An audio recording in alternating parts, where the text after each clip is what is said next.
of the regular season. And tonight, a matchup on Game Time that has playoff implications between the last two Class A state champions, number 2, Bellevue West, and number 9, Omaha North.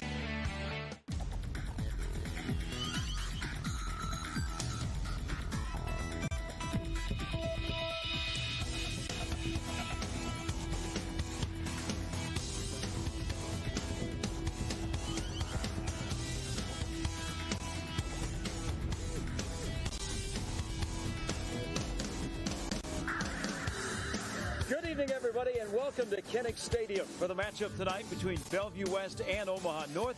Along with John Schreiner, I'm Gary Sharp. Intriguing matchup, John, from the standpoint that Bellevue West is off for the second straight year to a 7-0 start.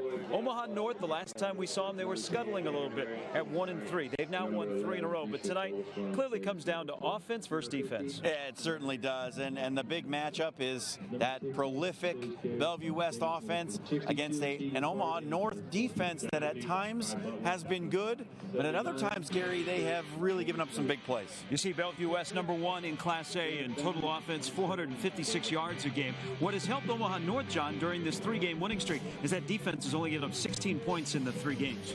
Yeah, and they've certainly been better, but you look at that bottom line right there, the turnover margin. Bellevue West, so many turnovers they get on the season, and Omaha North, their problem's been hanging on to the football on offense. For the Thunderbirds, it is playmakers in purple, and there is a big-time playmaker in the backfield tonight.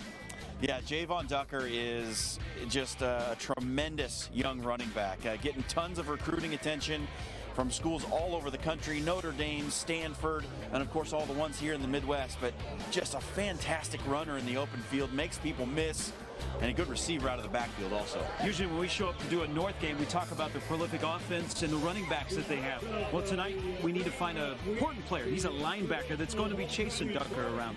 Yeah, Steven Krawcheck, and earlier in the season we got a chance to watch him. He's just an absolute tackle machine. Not the biggest guy out on the field, but he flows well from sideline to sideline and just always seems to find the football. 2 weeks from tonight, the Class A playoffs begin. Both of these teams will be in it. Where will they be for seeding and for home field advantage? This is a big one. We've got kickoff coming up next. It's Game Time on YurView.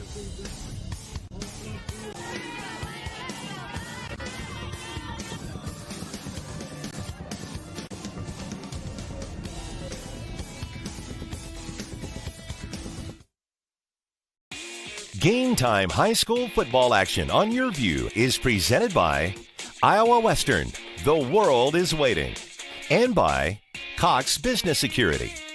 Join us all fall long for some of the top high school football from around the country on Game Time. For in-depth interviews, behind-the-scenes coverage, recruiting updates, and more, be sure to visit YurView.com, your home for high school football.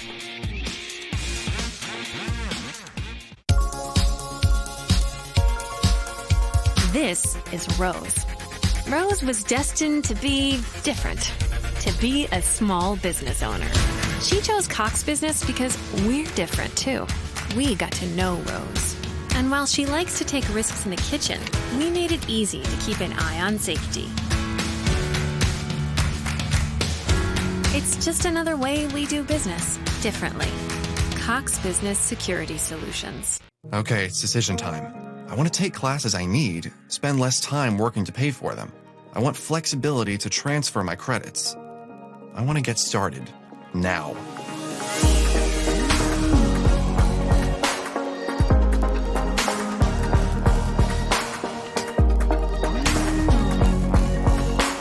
Find your path at iwcc.edu and get hands-on, real-world experience. Start now at Iowa Western. Sixth-year head coach Mike Huffman for Bellevue West. He has developed a championship program, 78-30, number 2 in the state, 7-0 2 years ago. They won the state title 43-6 over Omaha North. That's the last time these two schools have met. Yeah, keys tonight, I think they have to play free and loose, no pressure, as they're starting to think about getting that number 1 overall seed. And then on defense, first down D. You got to slow this Omaha North team down on first down, not let them get rolling and get third and short, and then clock. I know they're all gas, no brakes, but I think they need to not give Omaha North as many chances on offense tonight. Last two state champions set to go. Omaha North won the toss. They deferred, so they will kick off as we welcome you into week number 8 of Game Time on YurView. John Schreiner, I'm Gary Sharp. It is chilly, about 20 degrees below normal this time of the year in Omaha. It has rained the majority of the week. No rain, little wind tonight. Temperatures in the mid-40s, and we are set for football, a key non-district matchup. And the short kickoff and a fair catch is called for in Bellevue West right away. We'll take over at the 30-yard line, and you will get to see the most prolific offense in Class A. Look at the Omaha North sideline. Last time we were here, they got beat by Omaha Burke, and we're wondering, where is North going a year after they won the state title? Where they're going? They've won 3 in a row. Evan Kieser is out as the starting quarterback. Did not begin the year as the starting quarterback. Began the year as a wide receiver, and he'll put it up right away for Shane Daly Jr. And it's for minimal gain, and that'll be a big key. One thing that John will touch on is open field tackling tonight for the Vikings. You get a look at Larry Martin, the 19th-year head coach of the Vikes. Yeah, and he's been a good one. And the keys for Millard North tonight are pretty simple. Gray skies, gray carries. The weather gets cold, you feed the beast. As Gary said, no chunk plays. They got to tackle in space and steal one. I think Omaha North needs to get a big turnover tonight to pull out the win. Ducker on his first carry, and he has got a first down, and there's a flag that follows. It's basketball on grass. We mentioned in the open, they go with the tagline, playmakers in purple. And this penalty looks like it'll be on the Thunderbirds of Bellevue West. Our first flag of the evening. Bellevue West 7-0. North is 4-3. Again, this is one of those rare late season non-district matchups. Usually we get this in the first month of the season. A block in the back on the run by Ducker, and that'll push the T-Birds back. Bellevue West, the closest game where they've been forced to play more than 48 minutes of tension convention football. They won the season opener in overtime against Lincoln High. Won by 55 against Omaha South last week. And in their last 6 games since that Lincoln High game, they've outscored the opposition 329-73. One of those games has been within 35 points. Second down and 12. The penalty. Spotfeld moves it all the way back to the 28-yard line. Kieser, who 2 years ago was the starting quarterback, and then he suffered an injury, was not the starter on the state championship team. He was the starting wide receiver this year, and then their starting quarterback the first 2 weeks got injured, so Kieser is back with the starting lineup that Kieser will be engineering. Nate Sullivan, Shane Daly, Xavier Betts, Javon Ducker. We could go on and on and on. There is a load of offensive talent in the purple helmets. And now it is 3rd down and 8, passing down, and that's what Kieser will do. He'll put it up deep down the field, and it is caught. And a first down, as Daly was right there, threw it over the top of the coverage. He had a huge cushion, made the catch, and on 3rd down, the T-Birds convert, and they move into North territory. 23-yard pitch and catch. Well, Daly has really benefited from all the attention that Xavier Betts has garnered this season. Teams roll their coverages his way, and on the opposite side, Daly has quietly become the leading receiver for the T-Birds. He's a transfer from Omaha North. He's been at Bellevue West for 2 years. When he was at North, he was known as Shane Smith, and now looking deep for Betts. There was a little bit of contact downfield, but no flag as the pass lands harmlessly in the end zone. That's just good coverage, that contact downfield. Cutting off the route a little bit, forcing Betts back to the inside. Ball was overthrown by a considerable margin anyway, but that's good coverage. On the man-to-man coverage was Tyree Stovall. That's the North defense. They've only allowed 16 points in this 3-game winning streak. That's where they're looking to turn things around. Started with a shutout. They beat Lincoln Southeast here a few weeks back. And Ducker cuts to the outside. He's broken the initial tackle, and then he's ridden out of bounds in front of the T-Bird bench. And it'll be another 3rd down and short for Bellevue West. Well, that's what makes Ducker so interesting as a prospect. Is he's so good in the hole, and he has those choppy feet. It's like he always has one foot on the ground, so he can change direction quickly. It reminds you a little bit of the way Le'Veon Bell runs, where he's just able to shift in the hole and find the right spot to be. 3rd down and 3. His vision running the football has greatly improved. He gives a lot of credit to his head coach, Mike Huffman. They changed the play at the line of scrimmage. Chilly night at Kinnick Stadium, named after the 1939 Heisman Trophy winner at the University of Iowa. And then Ducker on the inside handoff. He ran into a man, but was able to carry the pile for an extra yard, and he has a first down before he was slowed up on the play by Emar Vincent. Back-to-back third down conversions by the T-Birds. And you get a look here is Ducker with a lot of power upstairs. Yeah, and it's a good job by the lineman getting off and getting to that second level and getting a block on Krawcheck to spring Ducker. So they moved from the 30-yard line all the way to the north 34-yard line. And 2 years ago in the state final, Jalen Bradley, who is now at Nebraska, made his presence known. 43-6, play action fake. Kieser throws it deep down the field. There is a flag down as the ball is caught by Daly. He made a move. He got inside of the 10, but this may be coming back. There is a flag on the field at the 33-yard line. Already one penalty has wiped out a big gain for the T-Birds. We'll see if it's a second one here. Second straight year that Bellevue West has started 7-0. And then last year they went and played a little game of football against Westside in a game that was the highest scoring game in the history of Class A in the state of Nebraska. 73-62. We're not kidding. It was not a, we are not misspeaking. 73-62, Westside won that game. People still talking about a year later. That was week 8 last year. So they sort out this penalty. You read the lips, a legal man downfield, and that's the second penalty on this drive for Bellevue West. Well, for most teams, those kind of penalties are drive killers, and this Bellevue West offense has been so good they can usually overcome things like that. But even so, that's a fortunate break for the North defense. That was a big gain that was going to set this offense that likes to get in that wildcat look with Ducker when they get inside the 10. It's really effective for them. So a big break for the North defense. So it'll be first down and 15. Both of these teams have gone 3-0 in their district. We'll get back into district play next weekend. We'll win the district, which is an automatic berth into the field of 16. But where will they be? As of right now, John, I know you like this phrase. If the playoffs began today, both of these teams would have home field advantage, at least for the first round. Kieser calls his own number, and he can't get away. He was chased outside, but he was chased all the way outside by Marquis Siegel, who has really come on in the last 3 weeks, according to his head coach, Larry Martin. And this is something that Mike Huffman hinted at this week. He said that we would see quarterback run game more than we've ever seen it in the past 2 years because Kieser has that athletic ability in the backfield.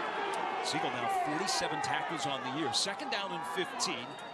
Home into the backfield, 4 wide receivers. Ducker on the Wildcat, though. He will throw it deep down the field, and Betts is wide open. He catches it, and he races into the end zone. Touchdown on the Wildcat. Ducker from 39 yards to a wide open Xavier Betts. Well, there's one of those chunk plays, and this time it comes of the trick play variety with Ducker throwing the pass. What can he do, Gary? That was a great throw for a wide open receiver. Nobody accounts for Xavier Betts, the one guy that you're supposed to account for.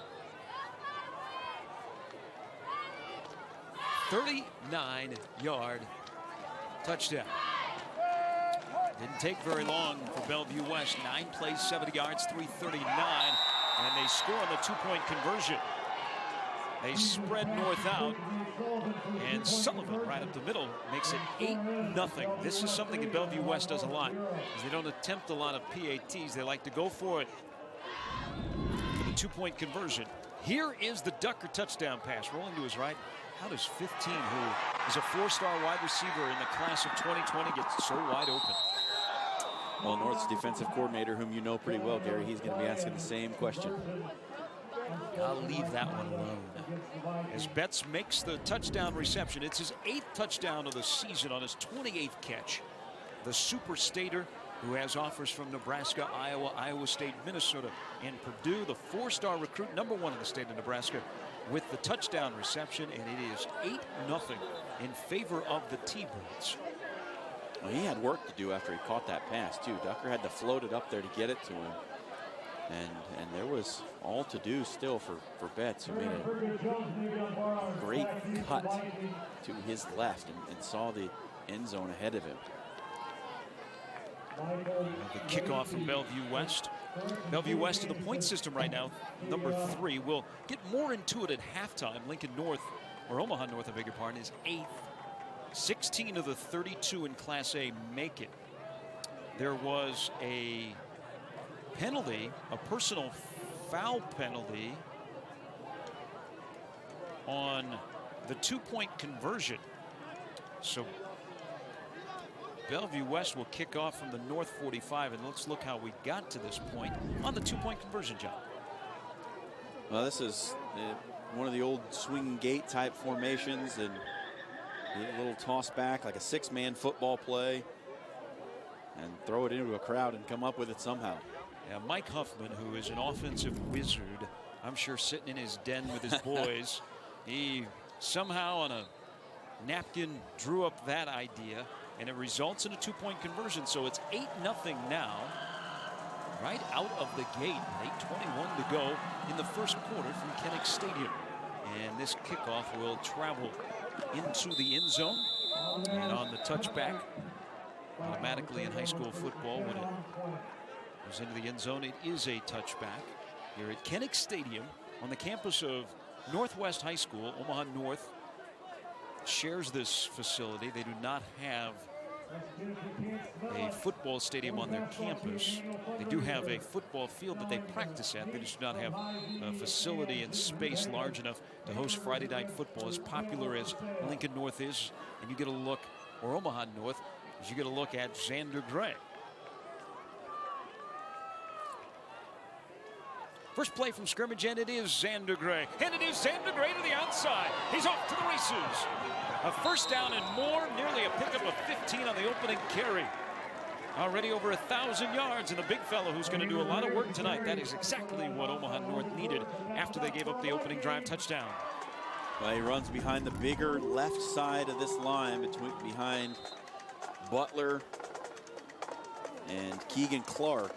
The 2 of them out there. Xander Gray not really running over anybody on that play, preferred to show off his little juke move. Xander 6'1", 230, back-to-back carries, and he barrels right up the middle, pushes the pile for about 4 yards. So let's take a look at this Omaha North offense. Averages 333 yards a game. That's the defense that they'll be challenged against, and now the offense. Makai Butler, the big left tackle. Bryant Wesson, as a pass catcher, has really come on. Jalen Foster as well. Unlike last year, where they had the thunder and lightning from Xander Gray to Milton Sarbaugh, they are looking for a compliment to Gray. 3 straight carries and another first down. And this is what you worry about if you're Bellevue West. They have an undersized defensive line, and you know the front 7 really as a whole is pretty small. So when you got a big thumping back like Xander Gray, it's going to be incumbent on these guys to go low, take out the leg, and try to bring him down that way. Because if these guys tackle Xander Gray high, they're going to get taken for a ride. Key is that front 4: Thompson, Shannon, Cheney, Powell. There's some large bodies out there, but there's a large one carrying the football. Another on a toss. He is into Bellevue West territory. Xander Gray, who has really taken it upon himself in this 3-game winning streak for the Vikings. He had a monster game last week against Lincoln Northeast, 160 yards and 2 scores. He's over 1,000 yards rushing this year, the returning all-stater. He's over 3,000 rushing yards in the last 2 years. And for the rare times tonight, you'll see him come out of the game as his pickup of 6 makes it 2nd down and 4. That's going to bring in one of those backup running backs. Treon Fairgood-Jones on the well and not suited tonight. A couple of injuries are key.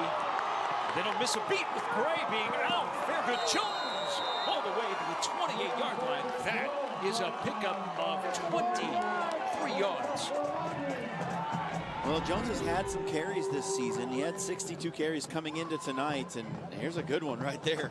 Good downfield blocking, good vision by Fairgood-Jones, and North offense is rolling a little bit. An answer to Bellevue West opening touchdown drive, and now the Vikings are taking it from their own 20 all the way down to the 28-yard line. Fairgood-Jones remains in the game in that familiar I formation that the Vikings run. And again on the toss, and he's got a crease out to the outside, headed to the corner of the end zone. Can he get there? He does! Touchdown! Omaha North. Fairgood Jones from 28. Game on. Put in the speed back after Xander Gray starts the game thumping on this Bellevue West defense. And Fairgood Jones, watch him, he gets to the outside, gets a good block from his fullback, and then nobody's going to catch him from there. Jared Venner in for the PAT. The kick is up, and the kick is good. Bellevue West scores on their opening drive. Omaha North responds. Fairgood Jones from 28 yards with the touchdown. 6-play drive, all on the ground in only 2 minutes and 16 seconds. And I like your phrase, game on. We know that Bellevue West is basketball and grass, but really, if we go back about a month, John, and we'll get into this when we return, this is a different looking Omaha North team. Definitely. 8-7. Buckle them up, my friends. This could be a fun Friday night at Kinnick Stadium. Bellevue West 8, North 7. It's game time on YurView.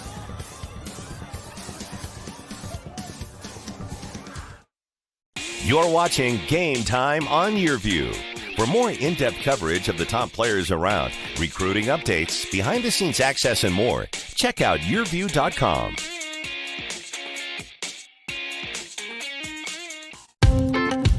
Here's to the do-gooders.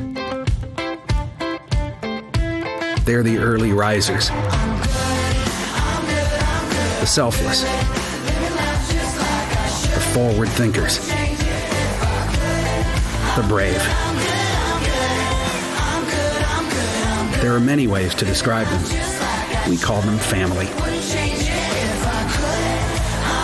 CHI Health. Good happens here. You're watching Game Time on YurView. For more in-depth coverage of the top players around, recruiting updates, behind-the-scenes access, and more, check out YurView.com.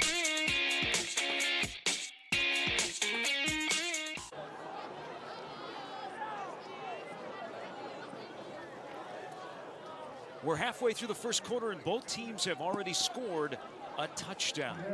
Game time on YurView. And this week on YurView's high school football recruiting podcast, Over the Middle, he's been called the best quarterback ever to come out of the state of Arizona. Pinnacle High School's 5-star recruit, Spencer Rattler. What a great last name for a high school product from Arizona. He's the subject of this week's podcast as Jason Jewell of 247sports.com joins Jeremy Crabtree to break down high school football in the Valley of the Sun. Plus, you'll get a preview of #1 St. John Bosco and #2 ranked Mater Dei. All that and more each week on the Over the Middle podcast at YurView.com. Highly recommended. You love the ins and outs of high school football recruiting. Jeremy Crabtree is one of the best, and he is on YurView.com. Also, if you go to YurView.com, you'll see John Schreiner's story and Javon Ducker, which is a fantastic look into the running back that is more than the guy piling up yards on Friday nights.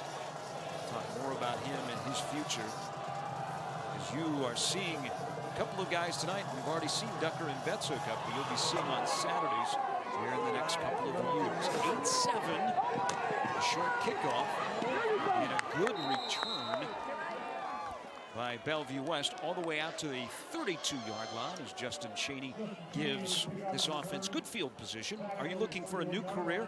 Explore our programs in business, health, and technology. Get going today on your career path by visiting iwcc.edu. Iowa Western, the world is waiting. Ducker to Betts out of the Wildcat on a little bit of trickery. And then Fairgood Jones on a 28-yard touchdown run. Where have you been? We've already had fireworks on a Friday in Northwest Omaha. Ducker with the carry, crashes over the tackler for about 5 yards. Wow, that inside zone, that is such good vision by Ducker to see the flow and cut it to the backside and find a little crease to gain 5 yards. Ducker last year, 1,700 plus yards on the ground, 26 touchdowns. This year on the ground, he's got 17 touchdowns. He's in the sidecar to Evan Kieser, the starting quarterback, and Kieser rolls out. Got some protection, throws it deep down the field. The man is wide open, touchdown. Daly had a long way away from the defensive back, and Kieser just dropped it in there for the touchdown pass. And that's the response that Bellevue West has. 64-yard touchdown pass. And we ask again, John, how did the wide receiver get so wide open? Well, you'll see it on the replay. Daly on the outside. He put the double move out there. And Kieser gave a little pump fake, and the cornerback absolutely bid on it. There was nobody around Daly. Who's done a great job this year as the outside wide receiver. Also, how about the throw from Kieser? Dropped it into the breadbasket. Again, they go for the two-point conversion. A little jump pass to Betts, and he goes up and catches it. Now 16-7, Bellevue West. They respond quickly. And those two two-pointers are going to be important, and we'll talk about that in a little bit. But here's the replay. And look at this, just a little pump from Kieser. Gives him a little shoulder, and then just throws it as far as he absolutely can. And you see nobody else in the picture for Daly. That double move was killer. It's an offense that averages 56 points a game, 456 yards. Our statistician tonight, Glenn Sisk, he's going to be busy. We're going to have to check his right hand, taking all those numbers down. We've had 3 touchdowns in the first 6 minutes and 39 seconds of this game. I don't know if we have a policy that covers carpal tunnel. With it, Bellevue West, known for their offense. John, you and I saw them plenty in their championship year, a year in which, as a team, they scored 636 points. Jalen Bradley had 312 of those by himself, finished with 52 touchdowns. He had 1 game. Bradley did during his senior year, the championship year for Bellevue West, in which he ran for 496 yards on the ground. 16-7, 2 Bellevue West touchdown passes and 2 two-point passes on the conversion. Now can Omaha North respond? And they will have a returnable kick. They'll start at about the 24-yard line. And extracurriculars, a wrestling match going on as cooler heads trying to prevail and separated, but there are a multitude of flags. Mike Huffman, the Bellevue West coach, pushing his players back. Well, these two teams, they chirp at each other on Twitter quite a bit. They have developed a little rivalry between the two schools who are really nowhere near each other. So it's not a proximity rivalry. It's more of a success thing. You know, they met in the state final a couple of years ago. They've met in the playoffs. They've played just about every year under Huffman's tenure. And, you know, the social media starts to get going. And these guys have known each other growing up now, playing junior high football and pee-wee. Wow, 1 flag, 1 penalty on Bellevue West on the personal foul. I thought this might be offsetting. You see there in your picture, yeah, it's not wrestling season yet. But Toy Miller got into a wrestling match with the North Viking, threw him down, and that's when the flags came. So that's a big benefit for Omaha North. They'll get the extra 15 on the kickoff return. Down 16-7. And you know what had to be really pleasing to Larry Martin on Omaha North's first possession is they never had a situation where they had to throw the ball. They were able to just keep it on the ground and churn out some first downs before that big 28-yard run. And that's kind of been the question this year for the second-year starting quarterback, Houston Fulgestrom. But he threw the ball well last week. He had a couple of touchdown passes, 104 yards passing against Northeast. But he's only a 48% passer. The touchdown drive, all 6 plays on the ground. There's 7 plays on the ground. This time, Gray is slowed up in the backfield. There is a flag down as going low to make the tackle was Ryan Rogers. And we will see what the flag is for. It is on North. The Vikings have already started to march back.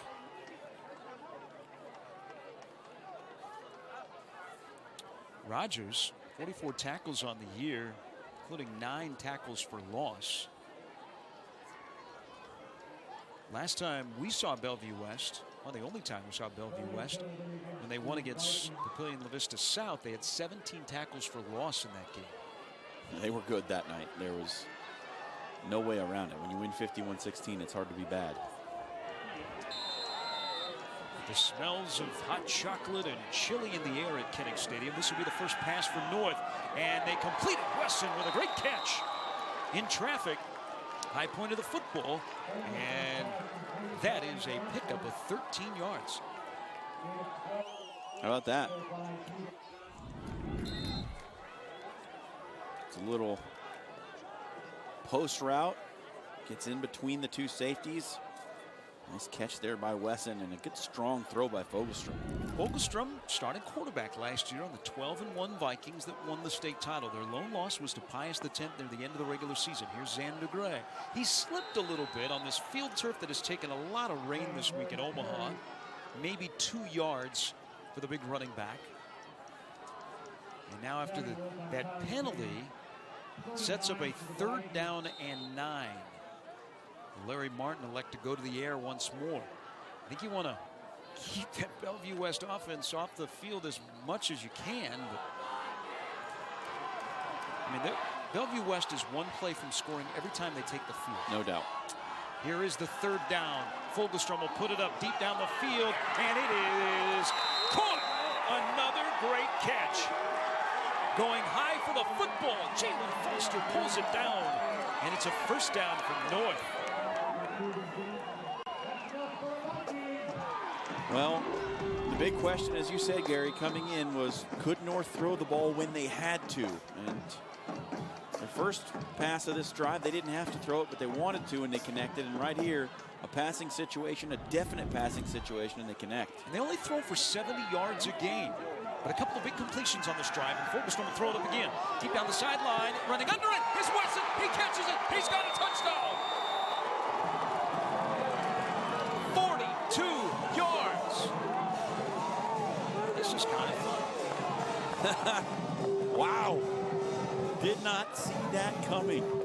A 1st down moonshot from Houston Fogelstrom, who, by the way, is 3 for 3 passing here in the 1st quarter. Venner, he's late coming on the field. He's the kicker. He's the most important guy on this PAT. He's probably like everybody else. Their head is spinning.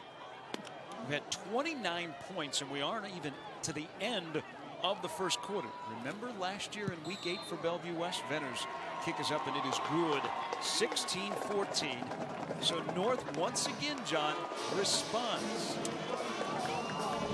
This is not even play action, Gary. It's 3 steps and throw it to the corner. Wesson just outruns the cornerback, which was Keegan Johnson on the play, and strolls into the end zone. How about it? In last year, week 8,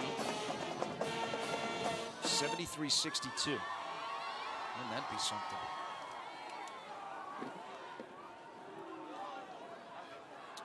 $30 points right now. You know the score of that game. Glenn Siskis just told us that we are on a record-breaking pace right now. Because we were doing a game that night and following the score, and we're like, is that real? Yeah. And we were texting people at the game. Is that really what's happening? Mistype? Yeah. Well, there are some that are tuning in right now on Game Time, and they're looking at the score and 16-14. Oh, they must be nearing halftime. No, we got 3:32 to go in the 1st quarter, and the team that is always one play away from scoring is going to get the football back. But an impressive drive for Omaha North. It could have been shut down by their own mistakes on the penalty. Houston Fogelstrom with some big completions, including the 42-yard touchdown pass to Wesson. As Daly from Omaha North Viking, who's got a handful of Division II offers that he is contemplating, returns the kickoff out to the 31-yard line. Fairgood Jones, who has one of the North Viking touchdowns, made the tackle on special teams. This is a North team that is on the injury list. There are quite a few of their top players are listed. They're without a tight end tonight. They're without a fullback, without a defensive back. They have matched Bellevue West. The only difference, 2-point conversion. There's a little quick pass to Sullivan. He bounced it to the outside and got enough yardage for a 1st down. This Bellevue West offense, talk to Mike Huffman about what their style is. They might line up in the spread and look like they're going to zip it all over the yard, but he's a big-time balance guy. He told me this week they were 3 plays from being exactly 50-50. Lowest point total this year they've had is 38. Ducker's going nowhere. Middle of the game, maybe 2 yards. Right into that heart of the defensive line. The charge led by big Tristan Gray, 6'3", 290-pound defensive lineman. There is a late flag down. Looks like it'll be against Bellevue West. You got a quick look at Mike Huffman, a University of Nebraska Kearney graduate in the late 90s. I think this one was verbal because I didn't see any contact when the flag came out. So something was said that was untoward. Another personal foul against Bellevue West. No, it's offsetting. They've called a personal foul, unsportsmanlike conduct on North as well. As John alluded to, and you kind of see with our low camera angles, there is a lot of, the kids call it barking, John. I think you and I and Glenn, we call it chirping. Kids nowadays, they call it barking. So these two teams have barked at each other, and we've had a couple of unsportsmanlike conduct flags. Still 2:56 to go in the first quarter, 16-14. The ball resting at the 45-yard line. It'll be 2nd down and 7. I think chirping's the hockey term. Used to be exchanging unpleasantries. Easier to put it up. And another completion. This time to Daly. Can he find a room as he neared that 1st down marker? Just about a yard short. Daly now 33 receptions on the season. He's number 2 in Class A behind his teammate Xavier Betts for receiving yards per game at 88. He's already got a touchdown reception.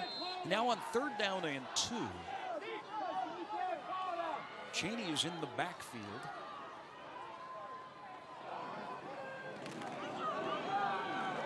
Kieser straight ahead. He's got a 1st down. I think it was Wildcat look again there, Gary. It was. Javon Ducker who's already thrown a touchdown pass out of that look. And 1st down and 10 for the Thunderbirds. Ducker has already taken unofficials to Notre Dame and Minnesota. He's been offered by Purdue and South Dakota State.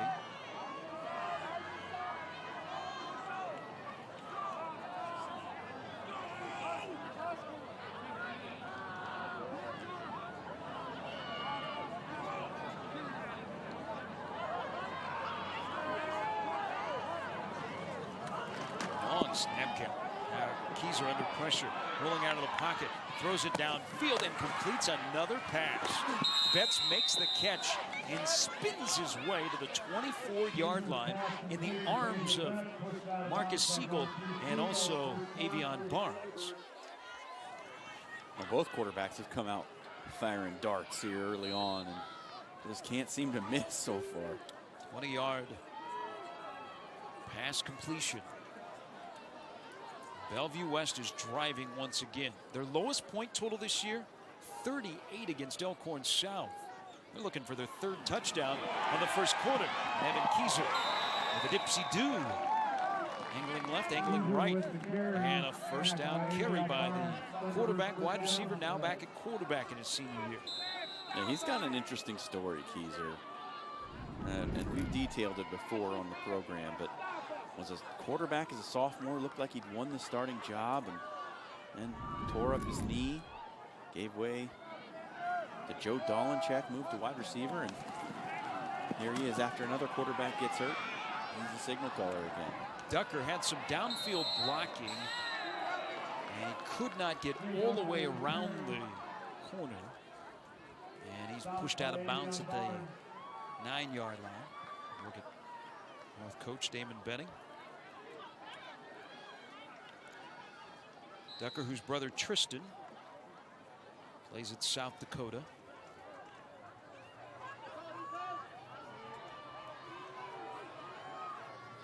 Bellevue West can get a 1st down near the end of a busy 1st quarter. Ducker again out of the Wildcat. He's going nowhere. Good push by the North defensive line. Now it will set up a third down. And it may set up a third down to begin the second quarter. Well, it's something that this offense loves to do, is get into that wildcat look inside the 10. But obviously Omaha North has watched their film and read it well, stepped up into the gap to stop him. We've had 4 possessions. We've had 4 touchdowns. 16-14, Bellevue West leads Omaha North. Thunderbirds will have a key third down in the shadow of the goal line. When you return for the start of the second quarter, it's game time on YurView.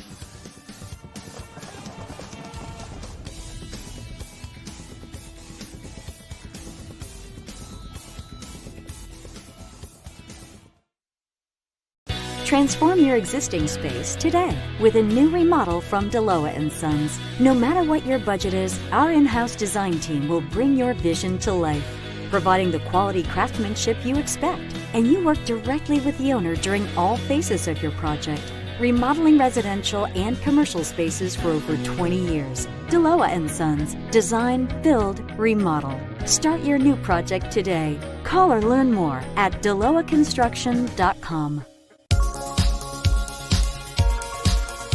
This is Rose. Rose was destined to be different, to be a small business owner. She chose Cox Business because we're different too. We got to know Rose. And while she likes to take risks in the kitchen, we made it easy to keep an eye on safety. It's just another way we do business differently. Cox Business Security Solutions.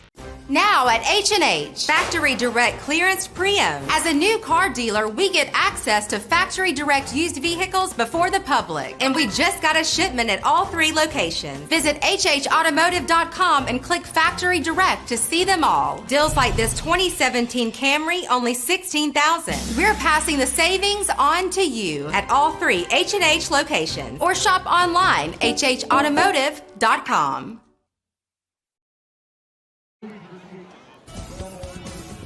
With 2 weeks to go in the regular season, look at the Omaha World Herald top 10. Burke remains atop where they've been all season long. Bellevue West at number 2, Millard West at 3, and Grand Island and Lincoln High round out the first 5. And Omaha West side, Millard South, Creighton Prep, the North Vikings number 9, and the Lincoln Southeast are 3 unbeaten teams, 7-0 in Class A. Burke, Bellevue West, and Omaha West side. What an intriguing postseason it will be in Class A. Burke has been dominant all season long, but not probably as dominant as we all thought they would be. Are they just waiting for the postseason? But there's some parity atop Class A this year. Well, there are 3 teams in that second 5. West side is undefeated. Millard South has 1 loss, and Creighton Prep has 2. Those are 3 teams you don't want to see come November, and somebody's going to, probably one of those top 5 teams. By the way, and we'll get into this at halftime with the NSA point system. Millard West is number 1 in that category. So as we return for the start of the second quarter after a wild first quarter that saw a combined 30 points, Bellevue West has 3rd down and 5. They can get a first down. Evan Kieser is back in the game at quarterback. Man in motion is Sullivan, and Kieser rolling out, looking for that first down marker. He cuts it up, but he's not going to get there. It'll be 4th down. Good pursuit on the outside. Stephen Kwanchik, who's a transfer from Creighton Prep, among the seniors honored here tonight at Kinnick Stadium, was able to lead the charge for the men in gray. And no kick. And Ducker in the Wildcat, not a surprise. And there's a timeout called by North, their defensive staff. They want to make sure they have all the personnel accounted for. So North will take a timeout just into the start of the second quarter. 16-14, Bellevue West leading Omaha North. Next week, Omaha North will finish against Bellevue East, while Bellevue West will take on Omaha Central. And then 2 weeks from tonight, the postseason begins. It culminates in November in Lincoln Memorial Stadium, the home of the Nebraska Cornhuskers. Last 2 state champions out of Class A here tonight. Bellevue West winning their first title in 2016, first title in the history of the school. And then Omaha North winning their third Class A title in the last 5 years. Last year, they have been in 5 of the last 6 state championship games. You really see how much of an impact Larry Martin has had, not only on the field here at North, but also in the hallways and the community. We say it every year, and just, you know, 4 or 5, maybe 6 years ago, before they started this great run, they weren't very good. 1-8 in Larry's first year. It was 18 years ago. Ducker in the Wildcat on 4th down, and they run some trickery. Kieser, the quarterback, pass in the end zone. It's caught. Touchdown to Sullivan. There's a flag down, however.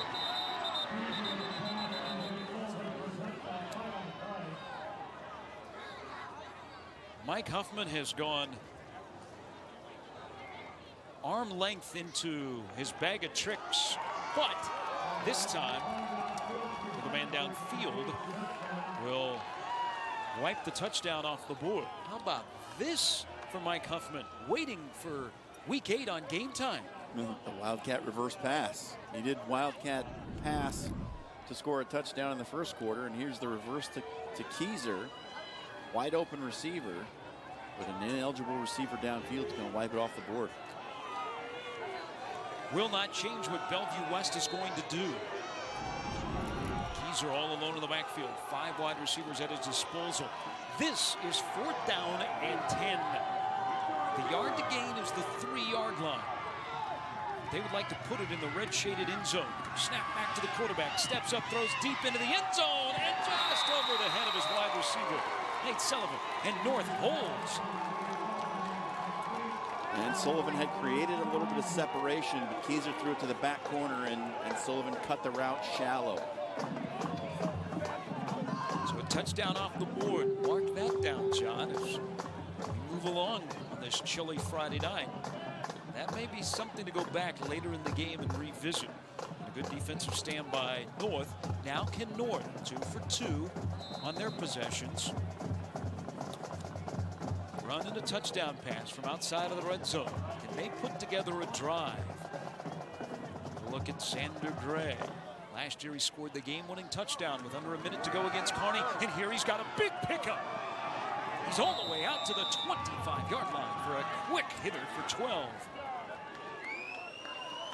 And Gary, Bellevue West better tighten up on defense, because they've looked kind of porous here through the start of this football game. This is not a team that you want to struggle to stop the run against. And they have been good against the run, but they have not seen many like Xander Gray running downhill against you. This defense pitched a shutout against South last week. They've given up 2 straight touchdowns to the Vikings.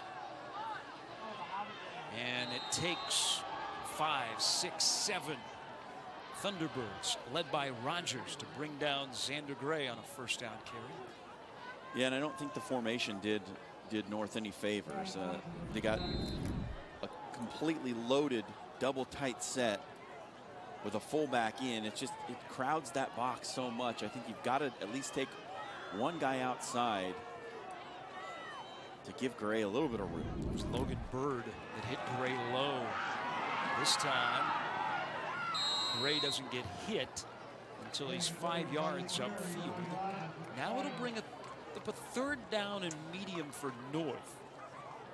Houston Fulkerstrom completed a couple of key passes on their last drive. The last one being a 42-yard touchdown pass to Wesson.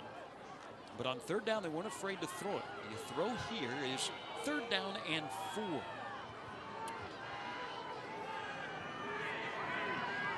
the I formation, the toss to Fairgood Jones. He cuts it back. He's got a 1st down, and he is dragging a T-Bird all the way out to the 41-yard line. Holding on for dear life, waiting for some help, was Caden Hayes. But on the toss and a little changeup from Gray to Fairgood Jones, they move the sticks once again for the Vikings. Yeah, they bring in Fairgood Jones. You got to think, you bring in the speed back, you're going to run outside. It's a good block on the edge by the fullback and a good cut up the middle by Fairgood Jones, and then just by his toenails gets dragged down.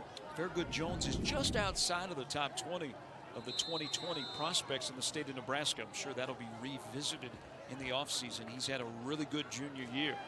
How about this? On senior night at North, it's juniors that are making some noise. Good Jones remains in the game as you see him in the I formation. Now the play action fit.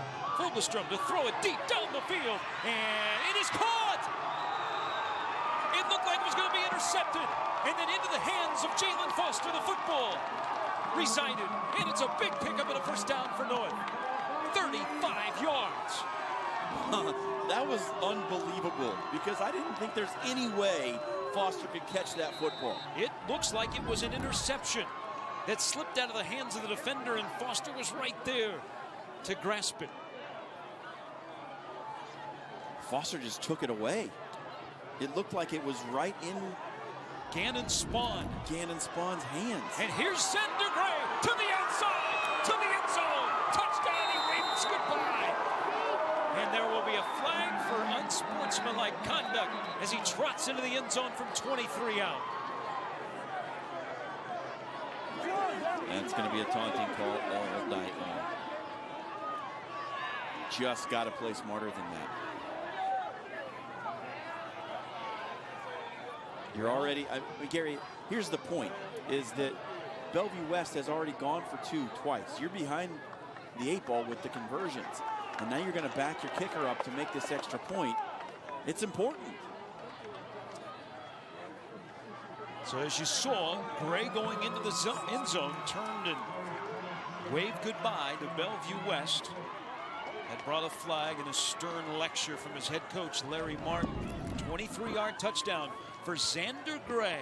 His 13th touchdown of the year, and a big fella bringing it home. And North with their first lead of the night, and they are 3 for 3. Venner in for the PAT. Yeah, Larry Martin did not like that. He had harsh words for his senior. Are they not going to assess the penalty on the extra point? It'll be on the kickoff. Another quick drive for North, and that came on the heels of stopping Bellevue West on 4th down. They go 6 plays, 87 yards. There was your explanation. I retract my criticism a little bit. It doesn't hurt as much.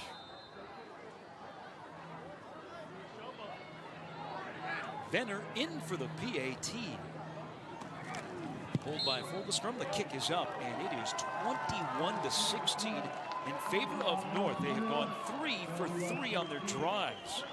And we have ourselves a bowl game as North trying to make it 4 in a row. They lead the 7-0 Bellevue West Thunderbirds. That's something else. Now Bellevue West turned to respond. Interested in an exciting career in media studies, where you could be part of a game like this? Check out the opportunities in TV, radio, and sports promotions at Iowa Western. Visit iwcc.edu. Iowa Western. The world is waiting. Showed up at Kinnick Stadium tonight. Didn't see the sign on the ticket window that said this is a no defense game.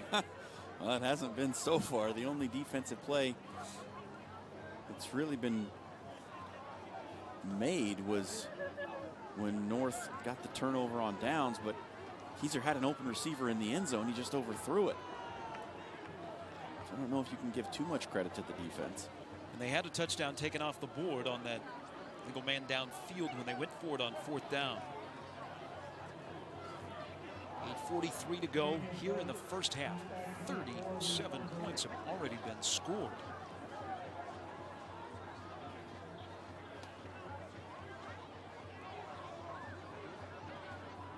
West going to have good field position after this deep kickoff. In 2 weeks from tonight, the postseason begins.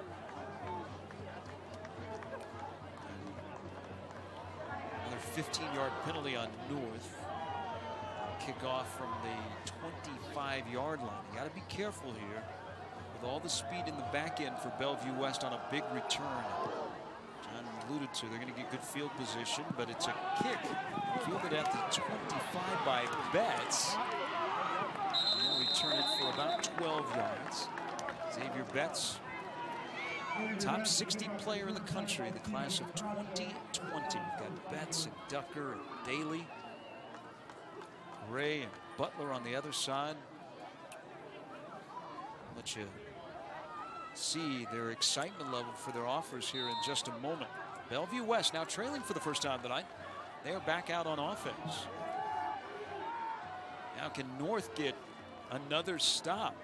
Because it doesn't appear that Bellevue West is able to stop North's offense right now. What a difference. We were here a month ago. North looks entirely different. Play action fake. Kieser to put it up. Deep down the sidelines, Daly's got an open lane again and makes the catch. He had a couple of steps on the defensive back who was not looking back for the ball, and Kieser dropped it right into the hands of Daly, and they are already into the red zone. There was no trying to disguise this one with the double move. 52-yard pass. We're going to break records tonight in the passing game.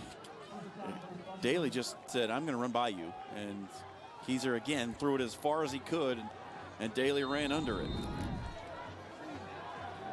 No play action in the backfield, and Kieser heaves it. T-Birds in business again. Empty backfield. They're looking to respond quickly. Now Ducker hops into the sidecar with his quarterback. Now carries it around the end. Stops, starts, dives forward to about the 7-yard line before he is brought down by DeAnthony Cribbs, who is a much improved defender on this North Viking roster.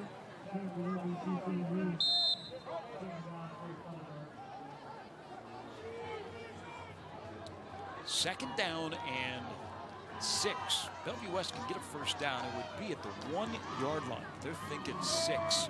A different type of 6. Little shovel pass to Ducker. He eluded the tackle and maybe gets a yard. Oh, that could have been blown up in the backfield as racing in was Aveon Barnes, but Ducker sidestepped him, but was only able to get a yard on the little shuffle pass. And it's just a little chest pass out there. We see that happen as the runner comes in motion sometimes. Don't really see it a lot on the flare pattern, but that was interesting. Here's Ducker in the Wildcat, calls his number, and he sees the end zone for a touchdown. Ducker on the 3rd down carry puts Bellevue West on top. All right, guys, let's go. Such a great talent out of the backfield.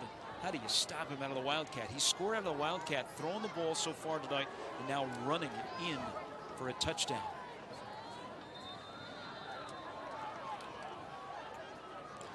Again, Bellevue West for another time going for 2.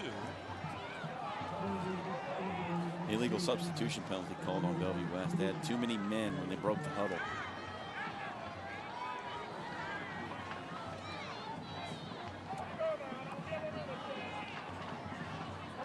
Push him back 5 yards. 22-21. This would give them a field goal advantage if they convert here.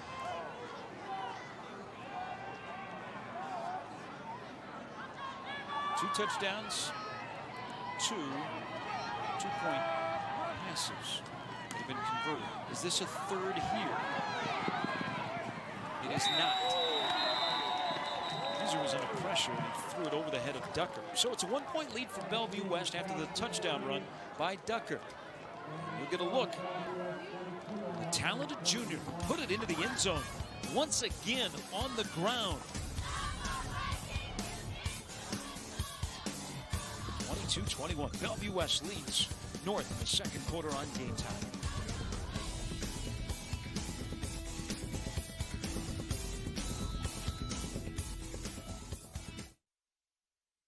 You're watching Game Time on YurView.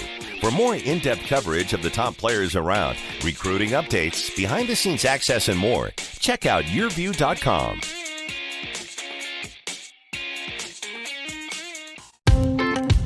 Here's to the do-gooders. They're the early risers, the selfless, the forward thinkers, the brave. There are many ways to describe them. We call them family. CHI Health. Good happens here. You're watching Game Time on YurView. For more in-depth coverage of the top players around, recruiting updates, behind-the-scenes access, and more, check out YurView.com.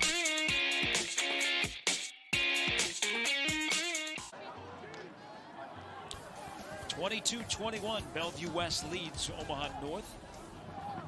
Javon Ducker touchdown run. Iowa Western has the career choices that fit your busy schedule. Come to campus, study online, or enroll in evening classes now. Visit iwcc.edu. Iowa Western, the world is waiting. 43 points now combined. North has scored on every possession. We've just had one possession tonight that did not result in a touchdown. And that is when North turned Bellevue West over on downs after a pass was incomplete in the end zone. It's the kind of night it's been. This is kind of fun. Next to last week of the regular season. There'll be a flag on North. You saw right there on your screen on the return by Barnes. Block in the back. And needs some more barking, chirping, saying, how you doing? Haven't seen you in a while on the sideline. Players pushed away. We'll see the penalty called on North. North 4-3. They've won 3 in a row. They started the year 1-3 against a difficult schedule. They had Prep, Millard West, Omaha, Burke, all in the first month. It's a good night to lip read. Penalty that will start North in a little bit of a hole here, but on their previous touchdown that resulted in the Xander Gray touchdown run, they started at the 13-yard line. They've done it from all over. I mean, 3 drives, 3 touchdowns, and have really seen little to no resistance from this T-Bird defense. They have done kind of whatever they wanted to do. They've thrown the ball, they've run it up the middle, they've run it outside. And there's been largely nobody home for Bellevue West. So this drive will start at the 12-yard line. And with a little bit of balance, the I formation, Xander Gray back into the game. Houston Fogelstrom, the second-year starter, hands it off to Gray, and he is going nowhere. For the first time tonight, he's stacked up at the line of scrimmage, led by Tyler Chaney. Yeah, Chaney's a big body down there, 355 pounds. He's one of the only big bodies they have down there on the defensive line. The 2 tackles are pretty big, but everybody else fairly small. Chaney at 6 foot, he's a junior. We've kind of been talking now 8 weeks into this season. The sophomores and juniors that are playing key roles in the Metro and on Class A teams shows the future is bright. A freshman after we saw what last week. A lot of great development going on. But here's a senior who carries the ball, cuts to the outside. Well, he just makes people miss. He's dancing in the hole, and then a late flag as he's tackled out of bounds. So tack 15 onto that is Xander Gray. That could have ended, John, in the backfield for a loss, but he was able to skate his way to the outside, get extra yards, and now the 15 tacked on. Well, we've made a comparison to one Pittsburgh Steelers running back already tonight, and the other one that we're going to talk about is Xander Gray, looking like Jerome Bettis, the big body with the good feet. Watch him go here. One cut, jump cut, shoulder shake with the jump cut. You just don't get big guys that can do that very often. That's a special thing. Little known fact, Xander, the best dancer at the North Homecoming Dance. Football doesn't work out for him, and he's got a couple of FCS offers. He might show up on a local version of Dancing with the Stars. Here, he just bowls his way to the 35-yard line. Maybe a yard pickup. Big Tyler Chaney is in there once again. John, you said 355. Today he's 360. Coach Huffman. But it doesn't matter. We saw him against Papio South. For as large as he is, he has some great vertical quickness. He does. His hands and his explosion at the point of attack, very impressive for the junior. Gray will carry it again, and he is hammered down on a big stop by Jalen Powell. Yeah, Jalen Powell coming all the way over from the backside end. And Gray is still down after the tackle at the 35-yard line. He got pushed into the turf pretty hard. It was one of those body weight tackles that we hear so much about these days in the NFL, and Xander Gray took one right there. 22-21. Bellevue West has gone back on top. As you see, walking over to the sidelines, Powell. Last year, he only played 7 games, suffered a knee injury. Boy, he was on an all-state pace. He had 21 tackles for loss. The low man Bird held Gray up, and then Powell came from behind and cleaned it up. Gray, coming off the field, appears to be okay. I just got the wind knocked out. Now it's 3rd down and 9. Vogelstrom looks to his right where he has 2 wide receivers at the top of your screen. They will run it with Fairgood Jones, and he is tackled by Bird. What a great fill in the gap by Logan Bird to make the tackle on Fairgood Jones, and we'll have our first punt of tonight. Well, that was just a good defensive play right there by Logan Bird, because if he doesn't make that tackle, Fairgood Jones has a first down and probably a lot more. Great stop by Logan Bird. Watch this right here. The hole opens up and Bird just cuts under his man. He beats the tight end to the spot and makes the play.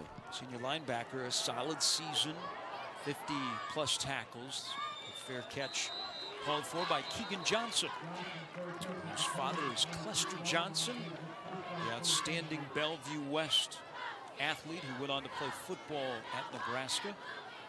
National championship teams in the 90s. So Bellevue West with a 1-point lead, 4:33 to go in the first half, will take over at the 26-yard line. They've regained the lead, and now their defense is forced to stop. Bellevue West had a game earlier this year against crosstown rival Bellevue West. They scored 81 points. Average 56 a game. Kieser to put it up. Betts open, goes up and makes the catch. Tough to defend somebody that's 6'3". He high points the ball, and another big pass play for the T-Birds. I think he's grown. I think Xavier Betts is about 6'4" at this point in his junior year, and he's a guy that, you know, he's almost never covered. Even when the defender's right next to him, he has such great leaping ability and that tremendous reach advantage that you throw it high enough and he can get it and the defender can't. The class of 2020, he's listed as the 10th best wide receiver in the country. 59th best prospect. 4-star wide receiver who was playing on the varsity at 14 years old as a timeout is taken on the field. Taken by Omaha North. And let's take a look at the recruiting going on for the likes of Xavier Betts in the Bellevue West program that has had a lot of these guys over the last 4 or 5 years. South Dakota State was the first to offer him. And Matt Campbell at Iowa State. He's been on a visit to Ames. PJ Fleck has become his best friend, or PJ would like to feel that way. Purdue making an offer. Purdue actually has also offered Javon Ducker, and then Iowa. Nebraska in there as well. The previous staff at Nebraska, led by Mike Riley, they were the first to make an offer to Xavier Betts, and Scott Frost, who is now in his first year as the head coach at Nebraska, looking for his first victory. They have followed up with the interest in Xavier Betts, the junior wide receiver, who just hauled into that catch, put the ball out at the 45-yard line. Yeah, and the insider says he really likes Nebraska, but Minnesota putting the full court press on right now. The Bellevue West offense mimics what Nebraska does, or would like to do in the future when they have the right personnel. Up-tempo, throw it around the yard, pump fake again, going deep, this time well in front of Betts. He was held up a little bit, better defensive back play on that route. And it'll be 2nd down and 10. Not a bad play call after you just had a big play to go for it deep again with Betts.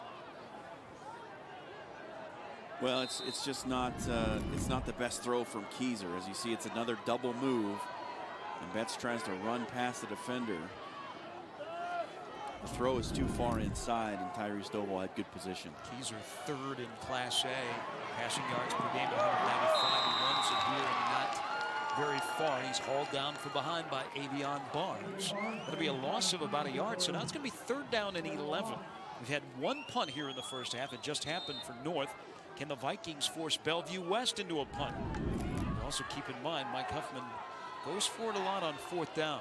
22-21. Bellevue West 7-0, number 2 in the state, behind Omaha Burke, who has been in the number 1 slot all season long. Big 3rd down and 11. And Bellevue West will put it up. There is a flag down after the catch by Betts again. But let's hold on.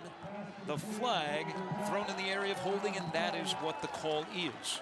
So another positive play taken off the board for Bellevue West due to a penalty. And that one stings.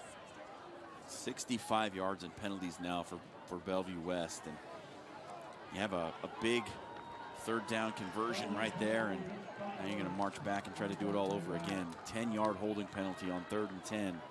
That's not what you want to see. Again, 2nd straight year, Bellevue West has gotten off to a 7-0 start as we get a look at the hold. Yeah, right there, just hooked the hip.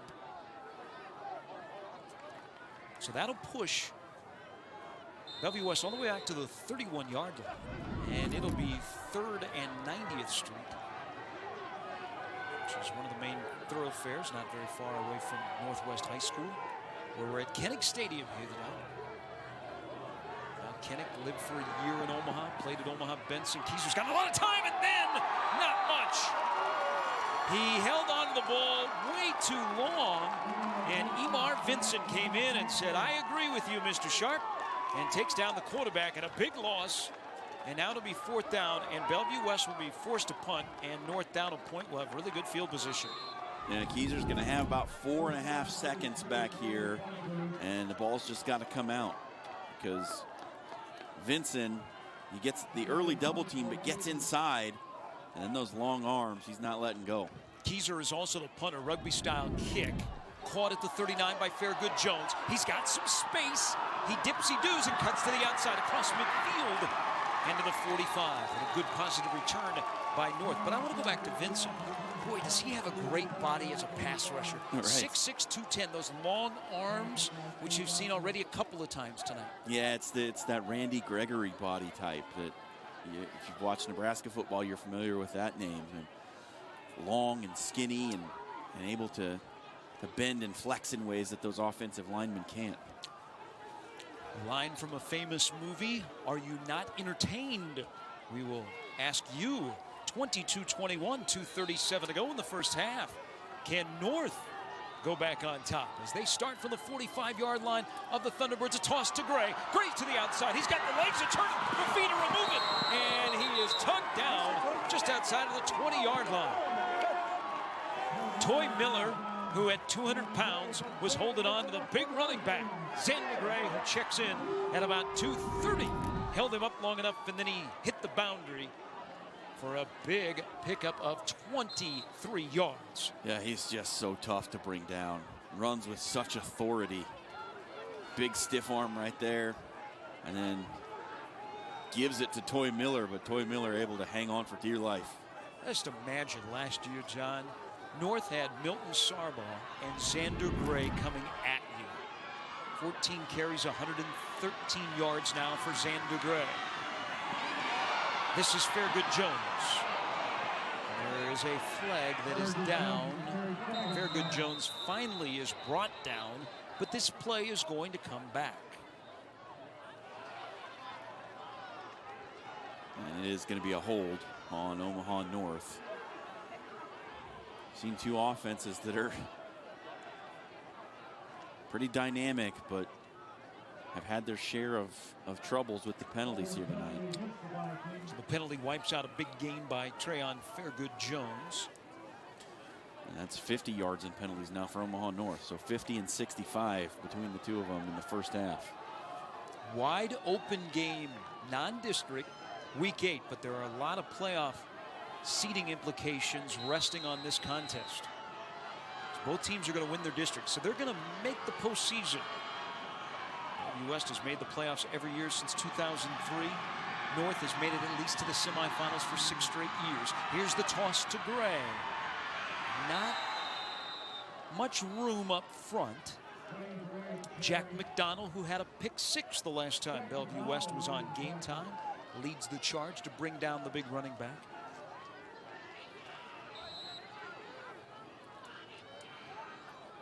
This is where it gets tough for this offense, and we've seen them be effective throwing the ball tonight, but when they get in long yardage situations, they have tended to struggle this season.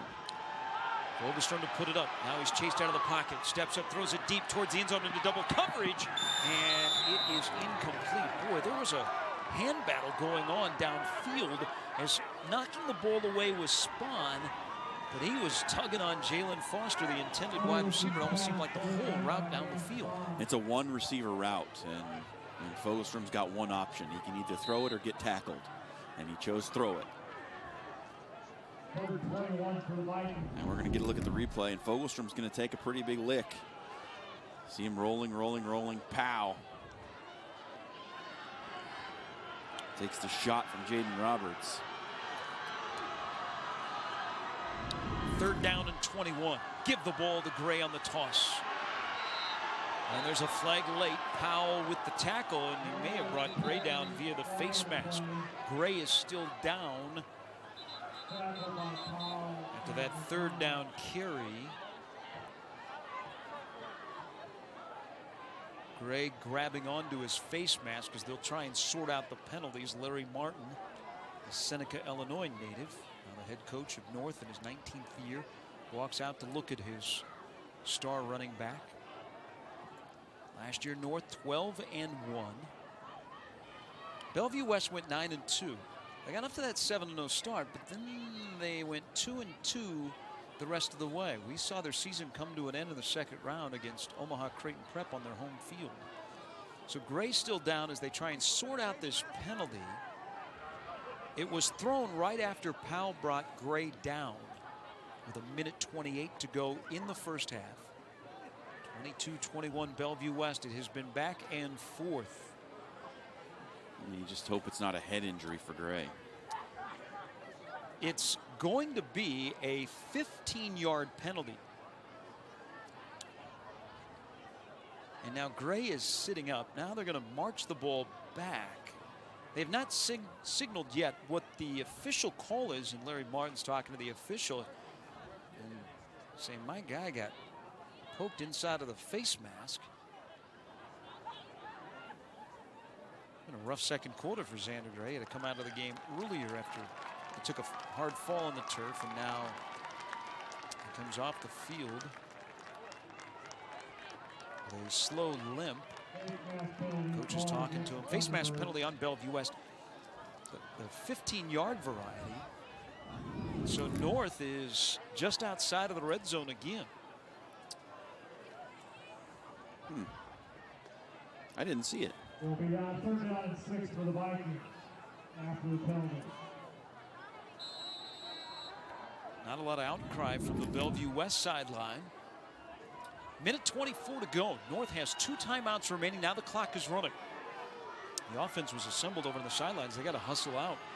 There is no visible play clock on field level here at Kinnick Stadium, unlike Foundation Field where we were last week. Fairgood Jones, the toss in the backfield, looked like he stumbled a little bit, and he maybe gets a yard. And we're under a minute to go now. Larry Martin, when will he use his 2 timeouts?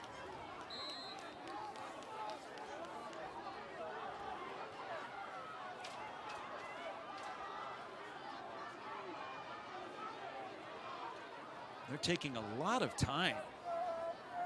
Yeah, certainly not being quick about it at all. Have timeouts remaining. And now Larry Martin in the picture will take the timeout. So they let the clock go all the way down to 29 seconds. Their place kicker, Jared Venner, very rarely attempts a field goal.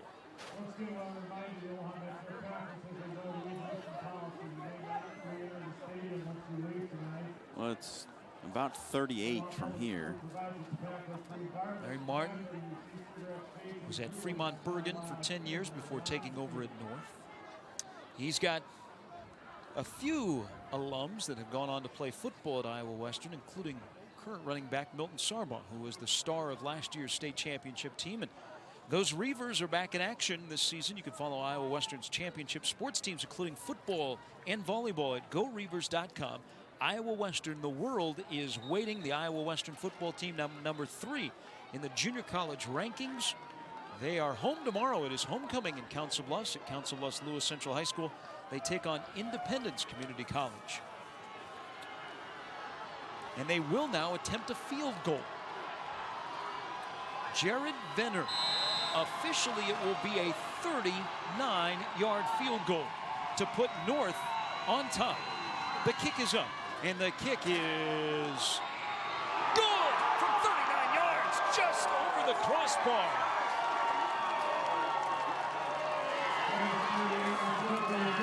Well, there you go. Run the clock down, and field goal kicker knocks one through. Got yourself a lead with 24 seconds before the break. Did not see that one coming. Certainly didn't. I thought for sure that Larry Martin would elect to go for it. He's not one for kicking field goals very much this season, and got one there. Now, I'm wondering if maybe the strategy changed a little bit with the injury to Gray and not having him for the rest of the first half. But they put the hopes on the right foot of senior place kicker Jared Venner, and from 39 yards, he puts the Vikings back on top, 24-22. Now, John, I asked the question because there are a lot of our viewers at home are asking the same thing. Did you leave too much time on the clock? If you left a second, it might be too much time. Coming up at halftime, we'll have the pageantry from senior night here at Kinnick Stadium for the North Vikings. Get some stats, some analysis. Glenn Sisk, our statistician tonight, is working overtime. He's crunching the numbers. Plus, we will break down what Class A looks like when it comes to the playoffs that begin 2 weeks from tonight.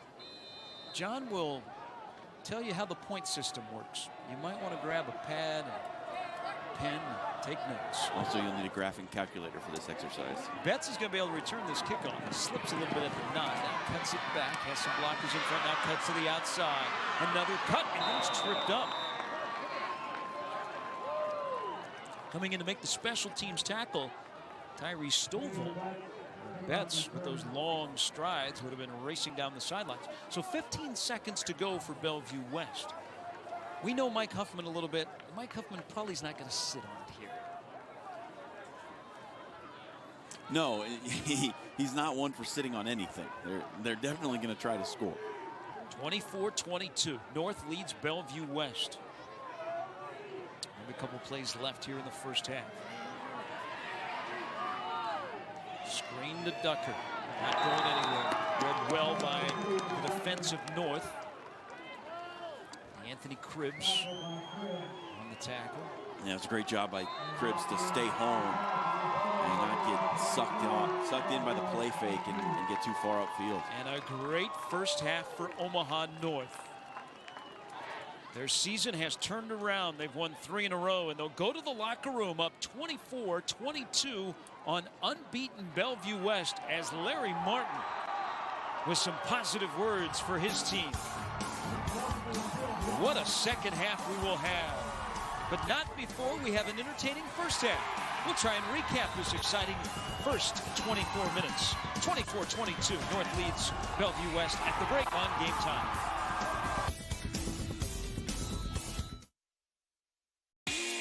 The GigaBlast halftime show, powered by Cox, is presented by Iowa Western. The world is waiting. And by Cox Business Security. Join us all fall long for some of the top high school football from around the country on Game Time. For in-depth interviews, behind-the-scenes coverage, recruiting updates, and more, be sure to visit YurView.com, your home for high school football. Okay. It's decision time. I want to experience a 4-year college in 2 years. I want to live on campus, but get to my career faster. I want to get started now.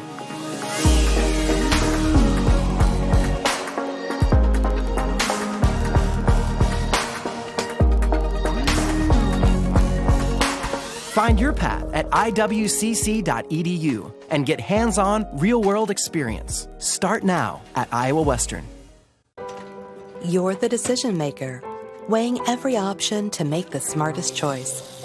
That's why you start with Nebraska Medicine, an entire network of top providers working together to keep you healthy. From extraordinary primary care to world-leading research and treatments, so you can be confident everyone's health is in good hands. The state's most comprehensive care in 19 locations. Nebraska Medicine. It starts with a hardwood fire, creating embers that produce just the right amount of heat. Delicious food prepared fresh from scratch. From an open kitchen, entrees that satisfy every palate. Wood-fired to perfection. Experience flavors like no other. Timber Wood Fire Bistro, Countryside Village. You're watching Game Time on YurView. For more in-depth coverage of the top players around, recruiting updates, behind-the-scenes access, and more, check out YurView.com.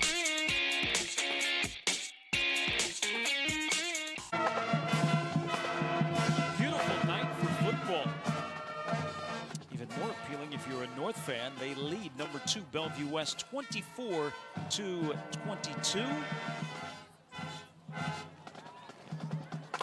Look at the North Band. It's senior night here at Kinnick Stadium, and it's not only look at the band. Let's listen to the pride of Omaha North, the Marching Vikings.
Highlights of an entertaining first half.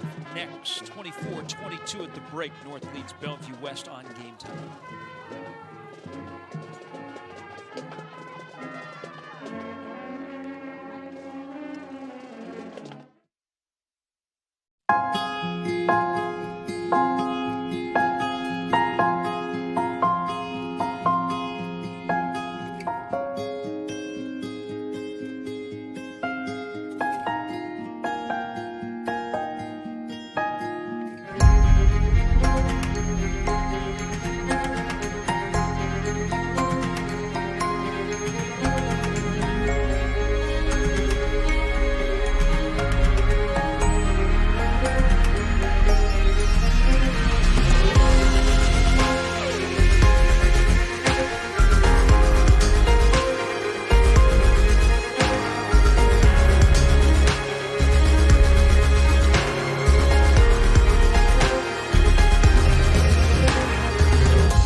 Schedule your campus visit today.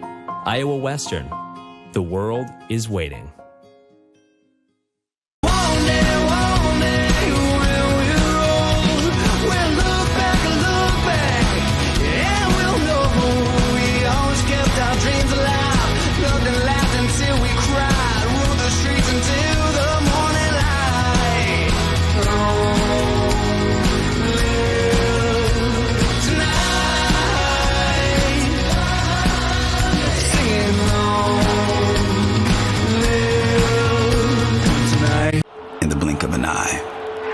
fall, heroes rise. A heartbeat skips as a man slips gravity's grip, and heartbreak leaps from the brink in a blink. Just think of all the games, teams, hopes, and dreams that live and die because greatness lies in the blink of an eye. This is the sports app on Contour from Cox. Cable TV reimagined to get you right to the good stuff. Tonight's Game Time Player of the Game is brought to you by Iowa Western. The world is waiting. Check out the stories behind the games all season long. Visit YurView.com. The last two Class A state champions. Bellevue West 2 years ago, Omaha North last year. They are putting on a show. 46 points combined in the first 24 minutes. Let's look at how we got there, John. Well, we started off with a trick play. Javon Ducker out of the Wildcat finds his classmate Xavier Betts, and the T-Birds were off and running on their first possession.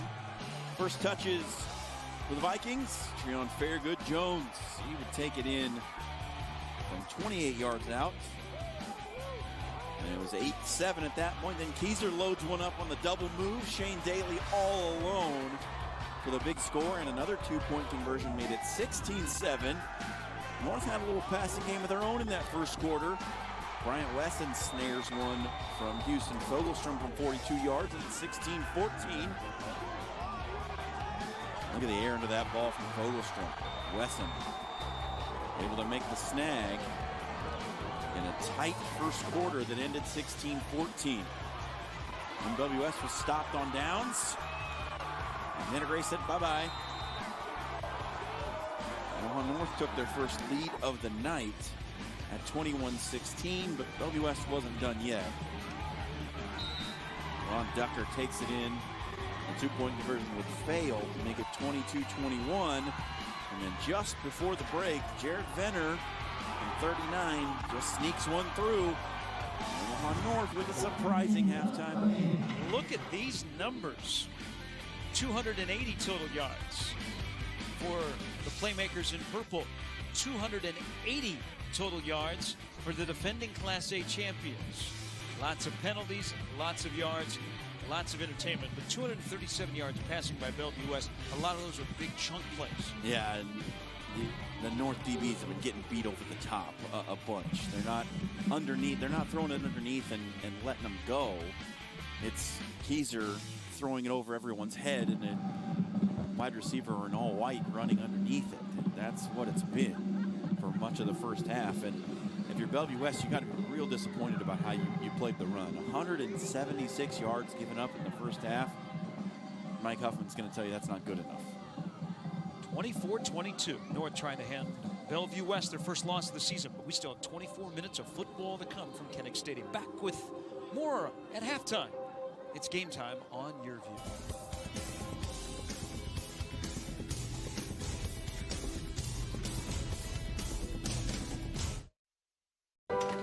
You're the decision maker, weighing every option to make the smartest choice. That's why you start with Nebraska Medicine, an entire network of top providers working together to keep you healthy. From extraordinary primary care to world-leading research and treatments, so you can be confident everyone's health is in good hands.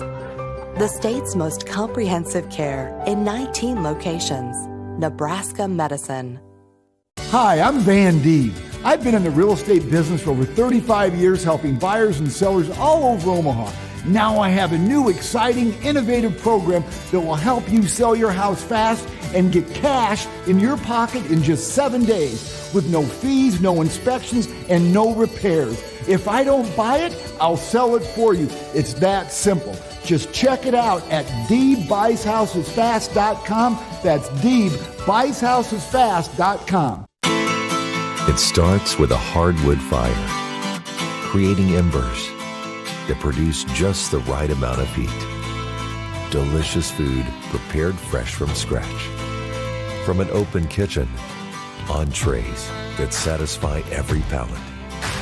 Wood-fired to perfection. Experience flavors like no other. Timber Wood Fire Bistro, Countryside Village.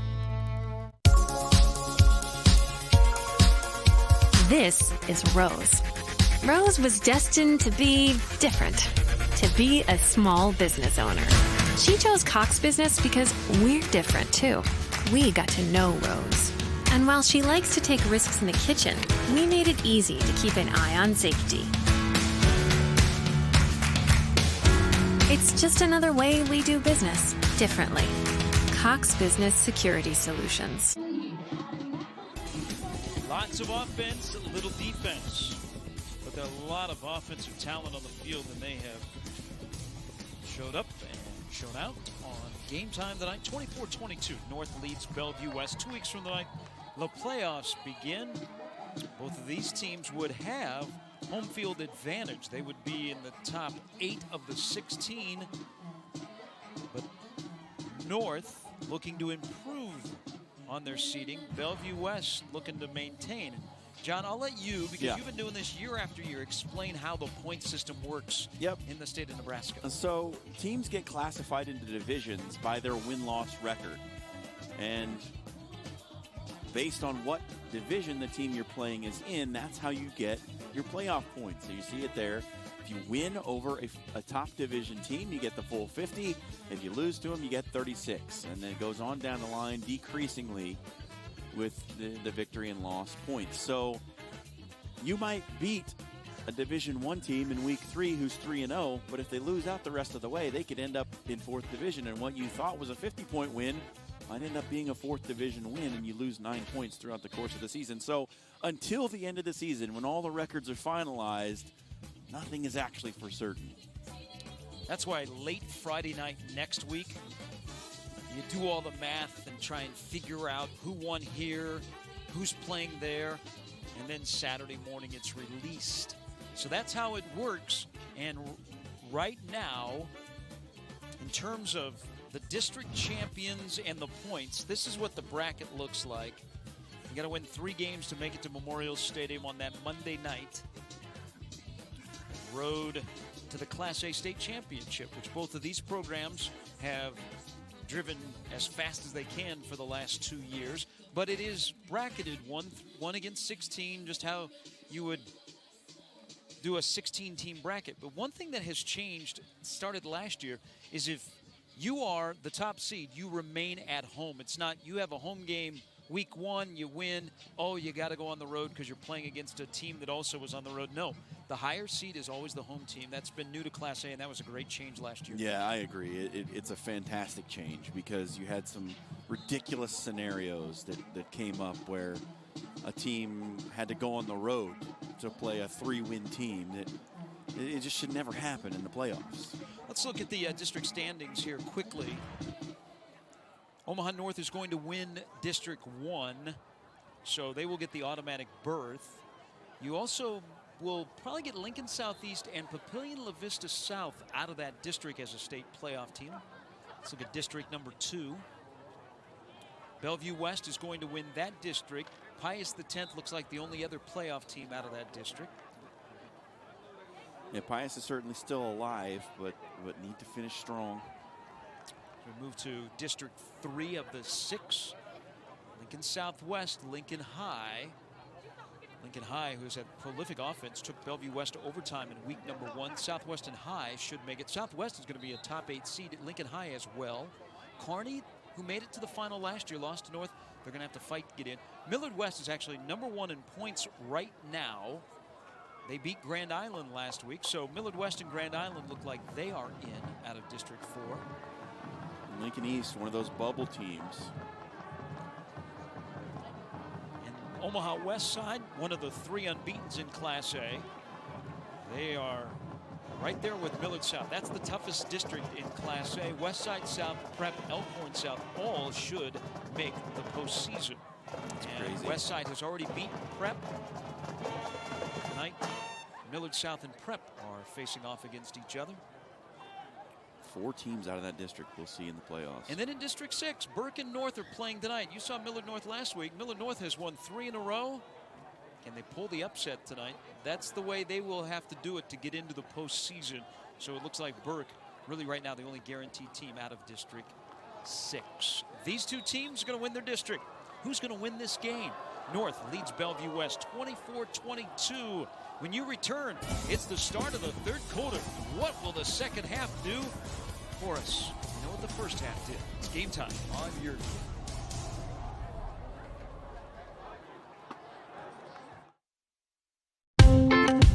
Here's to the do-gooders. They're the early risers. The selfless. The forward thinkers. The brave. There are many ways to describe them. We call them family. CHI Health. Good happens here. Now at H&H, factory direct clearance pre-owned. As a new car dealer, we get access to factory direct used vehicles before the public. And we just got a shipment at all 3 locations. Visit hhautomotive.com and click factory direct to see them all. Deals like this 2017 Camry, only $16,000. We're passing the savings on to you at all 3 H&H locations. Or shop online, hhautomotive.com. You're the decision maker, weighing every option to make the smartest choice. That's why you start with Nebraska Medicine, an entire network of top providers working together to keep you healthy. From extraordinary primary care to world-leading research and treatments, so you can be confident everyone's health is in good hands. The state's most comprehensive care in 19 locations. Nebraska Medicine. Okay, it's decision time. I want to experience a 4-year college in 2 years. I want to live on campus but get to my career faster. I want to get started now.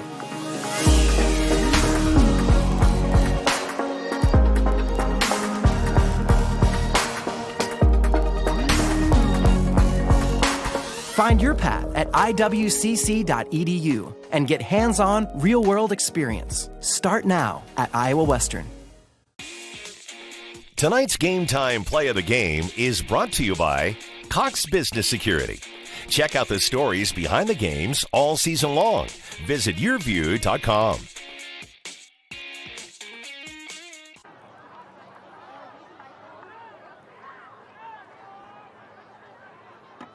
Okay.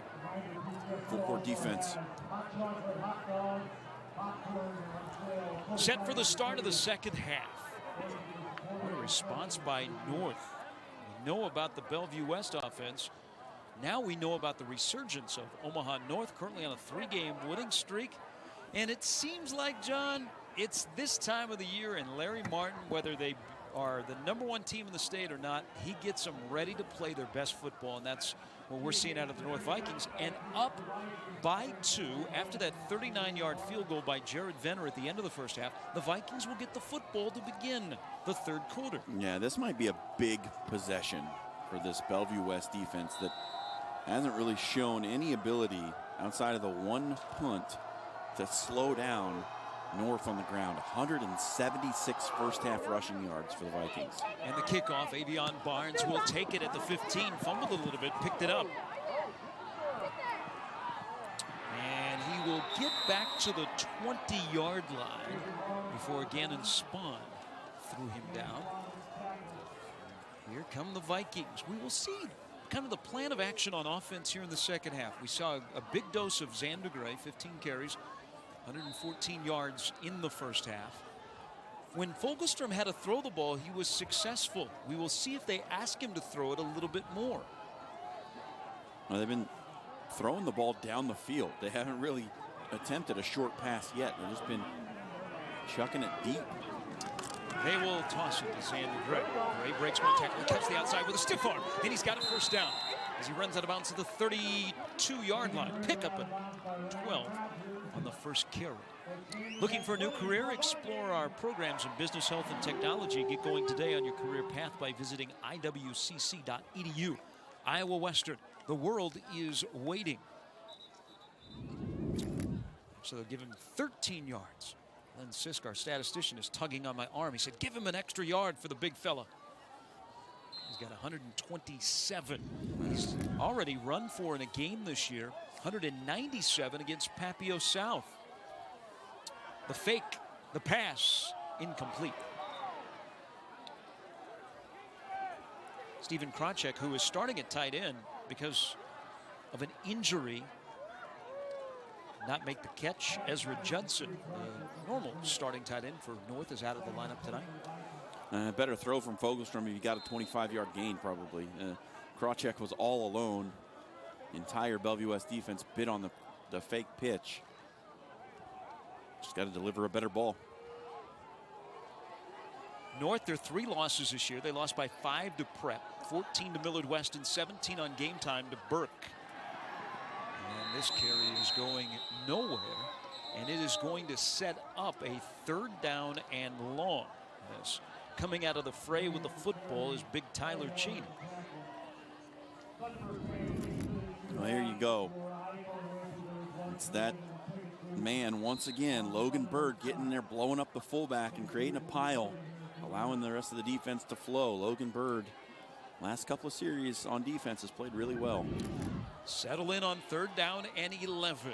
Fogelstrom under center. 3-step drop, pump fake, pressure from behind. He goes down, the ball is loose. It's still on the turf, and it is recovered by Bellevue West. A strip sack. A turnover by North, and Bellevue West gets the football at the Viking 24-yard line. And we'll get a look at Fogelstrom, who never saw the back pressure coming. Well, and Xander Gray just kind of stepped up and didn't really look to pick up the outside rush. Jack McDonald, who likes playing on Game Time, forces the fumble, the recovery. Now Bellevue West, who is always a play away from scoring, they're looking to the end zone here. And it is a touchdown. Kieser to Betts on the first play after the turnover, 24 yards, and the Thunderbirds are on top. That's called quick change defense, and it is really hard to do, to play it well. When you give up a turnover and then your defense has to rush out onto the field unexpectedly, that's when teams like to take shots, and there's a reason for that because they often work. Another 2-point conversion attempt and a fake end around. Betts is on the pylon. No replay in high school. The official was knocked down. It looked like Betts may have tiptoed inside of the pylon as he made contact. Fortunately tonight, because of the weather, we don't have our pylon cam, but let's get another look at this. A little Statue of Liberty action. Betts coming around. Does he break the plane? Oh, it's awful close. You can't really see it from that angle, but it's close. That was... Glenn says no. A very good call by the referee, who had gone down. And the 2-point conversion is denied. But on the quick change after the North turnover, you're going to get a look at the touchdown that has put Bellevue West up 28-24. It's a roll, another shoulder fake. And Betts gets behind the defender. Double moves have been working tonight. 237 passing yards at halftime. Tack on another 24. And the senior signal caller, who Mike Huffman has known since he was in junior high. Huffman not happy with the official. You saw he reached into his back pocket to get the name of the official that he wanted to say something to. He thought that Betts was in. Glenn Sisk, who is our viewer of the replay, said no. Our official replay consultant, yes, as well as statistician. Would he be double dipping tonight? Let's see if we can get it on this angle. Okay, this is on the 2-point conversion right here. Nah, it looks like he's short. Yeah. All right, we like Glenn. Now North, can they respond?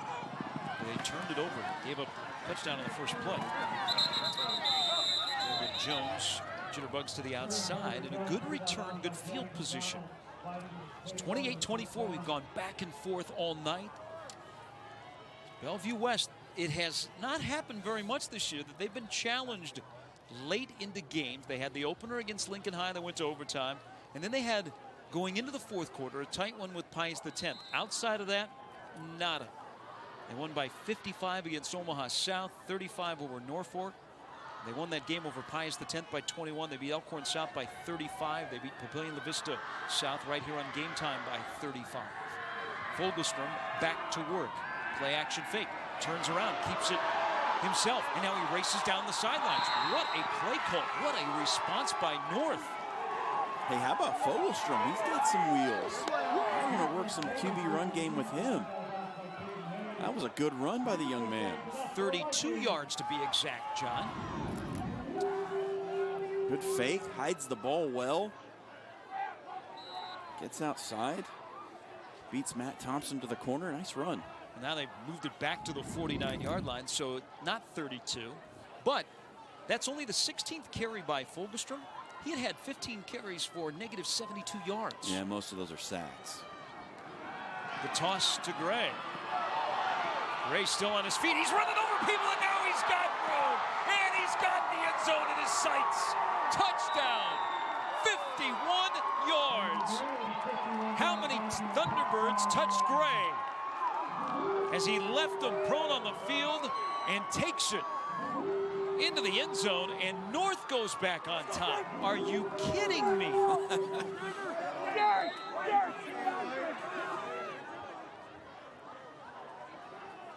They knew we were coming, Gary. They wrote us a good script.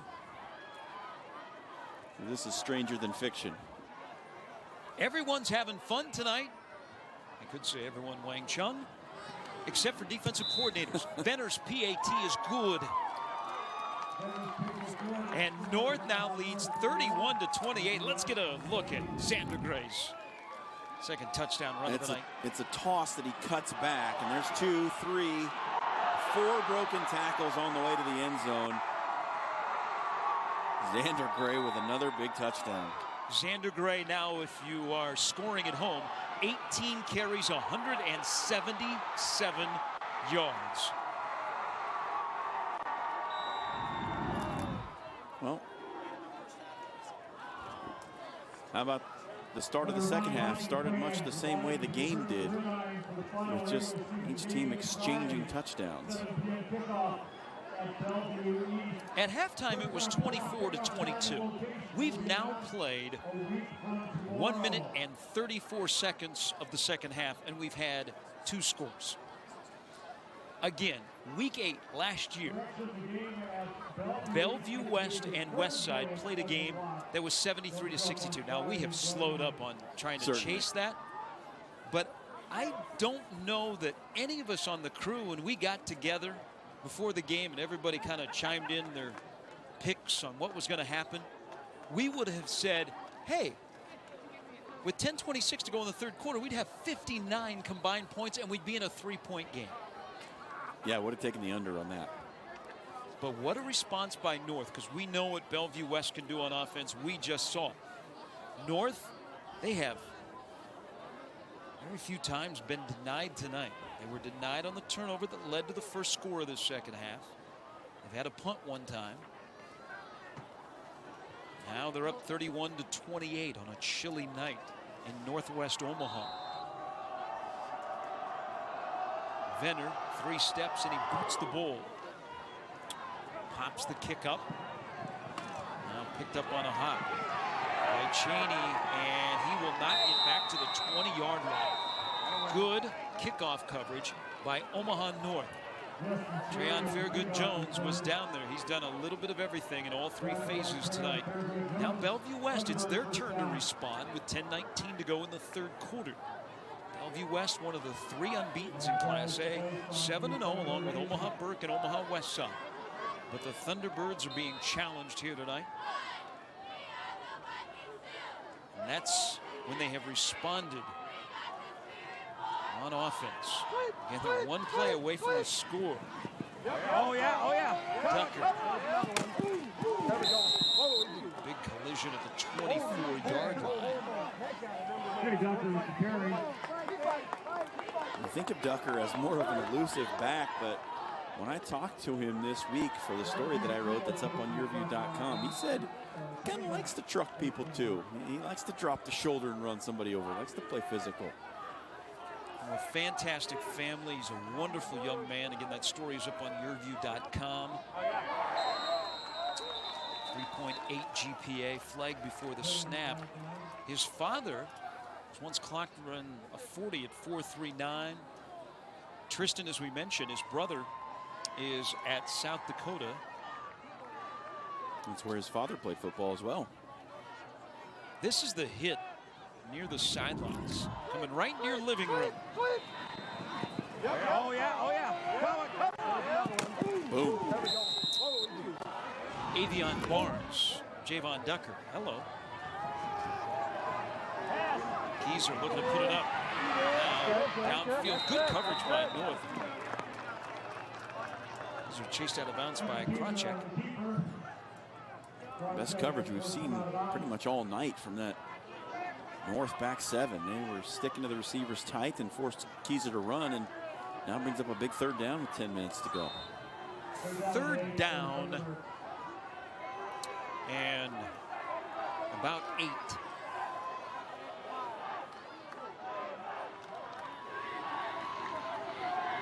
North will rush 4.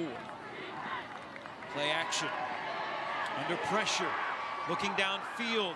Throws it downfield. Daly gets separation and makes the catch. And he's off to the races again. We've seen this before. And a third down conversion results in a 78-yard touchdown pass. But there is a referee with a flag out of his pocket. And a legal man downfield by Bellevue West. The second time that's happened tonight that has taken a touchdown off the board. And the third time overall. It's the third ineligible receiver downfield for Bellevue West, and that is a big one. Everybody had already run down to celebrate the touchdown. And now they trot back. And they're going to face third down all over again after the scramble drill had worked out. Let's watch the play. You're going to see more of Daly kind of turn it on the second gear to get separation. And right at the top of your screen. And he gets too far downfield. We've had a lot of penalties called tonight, but tip of the cap to this officiating crew. They have been right on top of it. So it is third down again. And it's third and a long ways.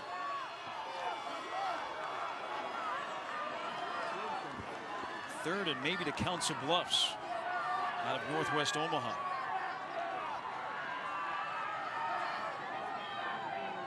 Snap back under pressure and underthrows the intended wide receiver. So North comes up on defense and they'll force a punt. That one's going to sting, and let's put a pin in that one right there. The penalty that calls back the touchdown, with North leading by 3. John, I got a feeling late in the fourth quarter when you're talking about those 2 touchdowns that have been taken off the board. No doubt. Because North isn't going away. No. The Bellevue West defense has got to figure something out. Keep an eye, because Kieser is the punt. And the snap is over his head. He collects it at the goal line, and he'll turn and he'll punt it away, and it is caught at the 30. What a wild play. Stovall just turned around and caught the punt. He didn't know it was coming. And North is set up with fantastic field position. That play kind of symbolizes the craziness that's gone on here tonight. Wow. You're not even sure what to say about this one. Snap over Kieser's head. He collects it. Does what he can to get the kick away, and Stovall says, I'll have it. It was like he looked up and there was the ball, and now the ball is sitting at the 21-yard line. Boy, this feels like a heavy dose of Xander Gray as North with a 3-point lead. 9 in the box for Bellevue West. Gray reverses field, cuts to the outside, look into the end zone. The big fella's got another score. Xander Gray, 20.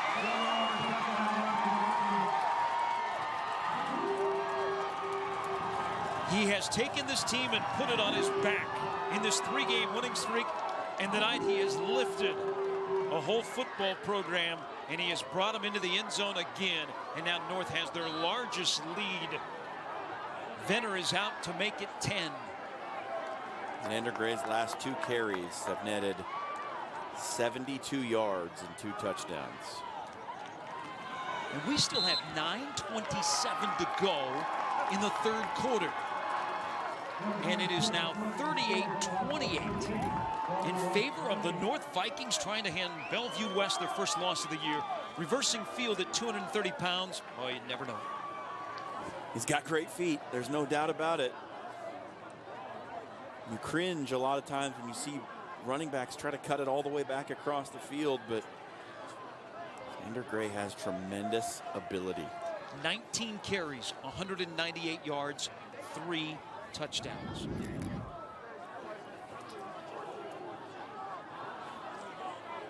Interested and exciting career in media studies? Check out the opportunities in TV, radio, and sports promotions at Iowa Western.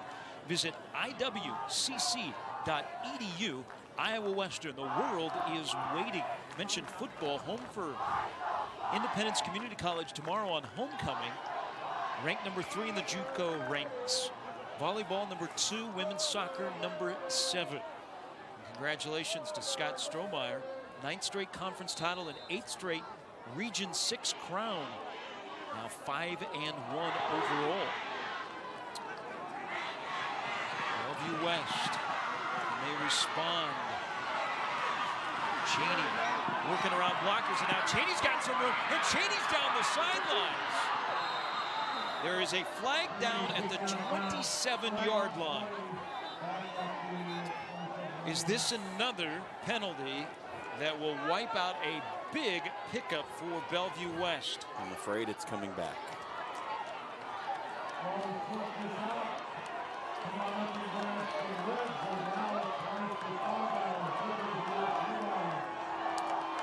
The Bellevue West sideline is irate on this call.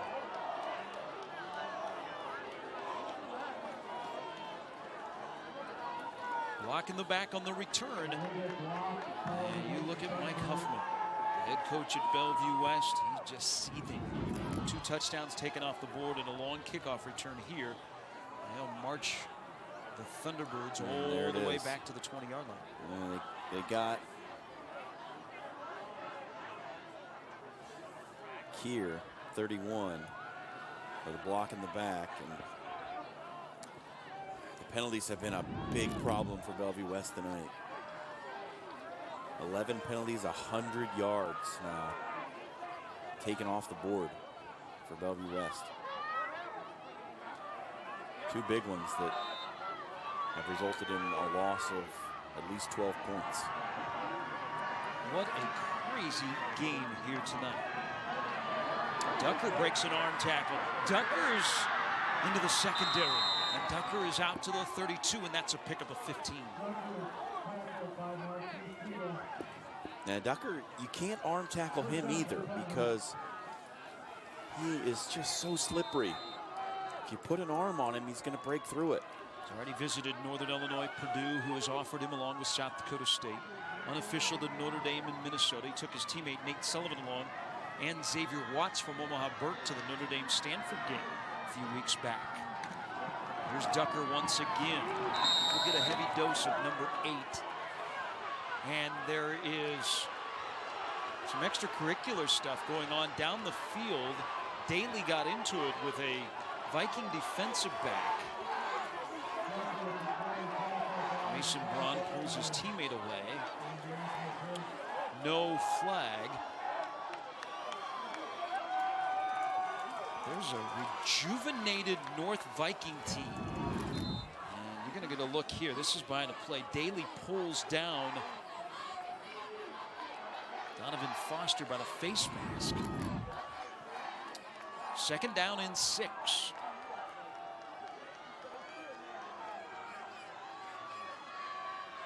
Three-man rush for North. They'll bring pressure. Here comes Kronchik. Kieser back to pass, and now he's chased out of the pocket by Kronchik on the run. Kieser's got a lot of space in front of him. He'll step out of bounds up at the 44-yard line. That's a 1st down. A good decision. He wanted to throw the ball to Betts down the field, but saw that he had enough room to pick up the first down and just keep the play alive. What you don't need right now, if you're Bellevue West, is to be turning the ball right back over to that North offense. You got to get some points on the board. I know it's only a 10-point deficit, but the way North has run the football tonight, you're going to need every chance you get to score. Keep an eye on both sidelines are really, really yapping at each other.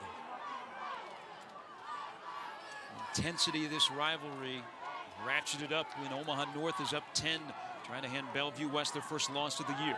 Play action fake. Kieser chased out of the pocket. Eludes one man, eludes another. Now on the run, throws it down the field, and it is caught.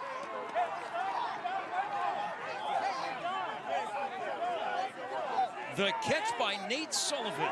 He took it away from Fairgood Jones. Kieser just threw it up at a 50-50 ball, and what a play by the junior Nate Sullivan. Well, this is a 500 ball, if you've ever seen one. It's a good fake in the backfield by Kieser to get some room, and then he just lobs it up and tells his man to go make a play, and Sullivan did it. Sullivan is a promising prospect. Kieser throws it up again.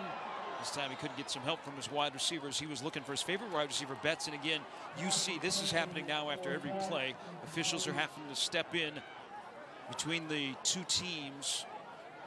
There, our crowd mics are picking up a lot of stuff on the sidelines. These guys are into it. Full go with their play and some of the comments. You know that when Xavier Betts is yapping, it is chippy. He doesn't say much. North up 10, 7:19 to go in the third quarter. A scoring explosion has broken out at Kinnick Stadium. Kieser rolling out. Design quarterback run. He crashes into the Viking defender. They're going to mark him down at the 27. And again, Betts and Tyree Stovall are having all kinds of words. And they have to be separated by the officials. These two are going at it for the second straight play. Betts was looking to block downfield. Stovall didn't like it as the Kieser came by, and Betts kept it going a little bit longer. That's what this game has turned into.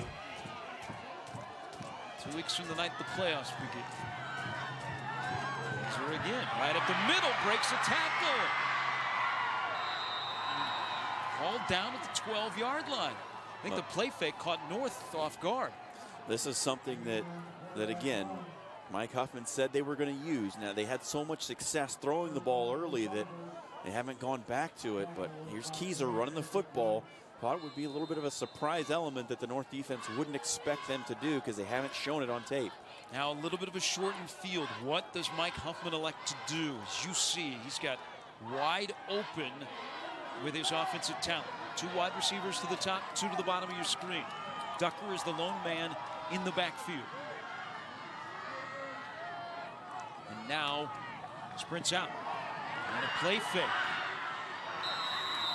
The quarterback is down to about the 7-yard line. Yeah, it's a good decoy play with Ducker. He goes in motion out of the backfield. It looks like they're going to hit him on that quick flare. Kieser just pulls it down and goes the other way with it. The whole defense was flowing.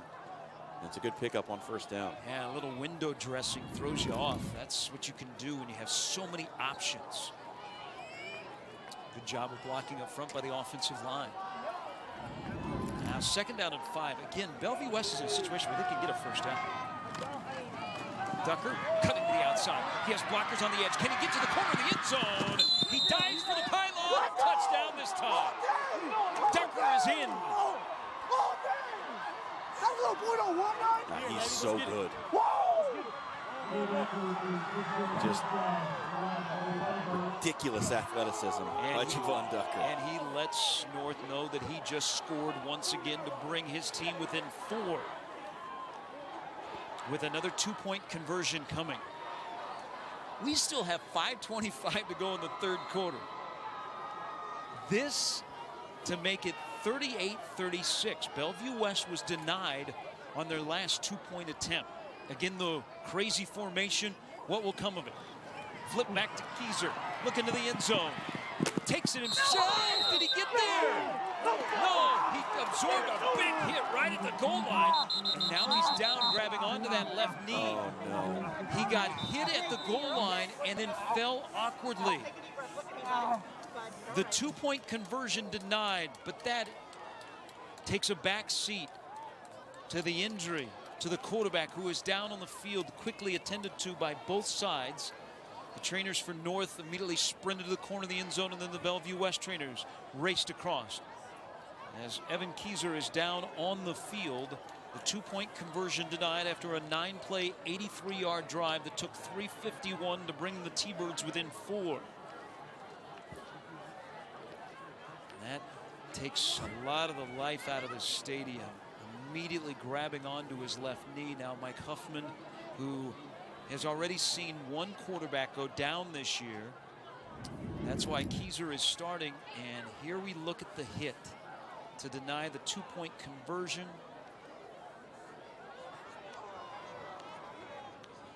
Levon.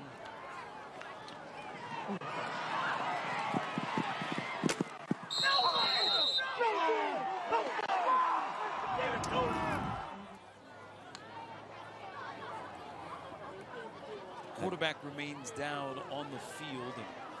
A sign of sportsmanship. Cheerleaders and players are taking a knee as well. Take a timeout. Omaha North 38, Bellevue West 34. 5:25 to go in the third quarter. What a night offensively it has been. But now one of the offensive leaders is down for Bellevue West. We're back after this. It's game time on YurView.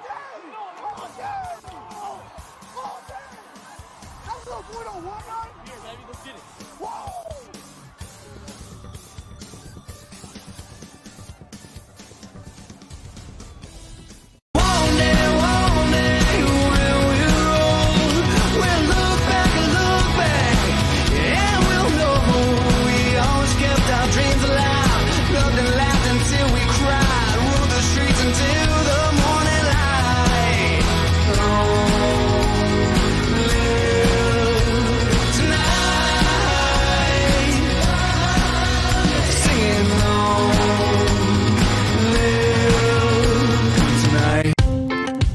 Here's to the do-gooders.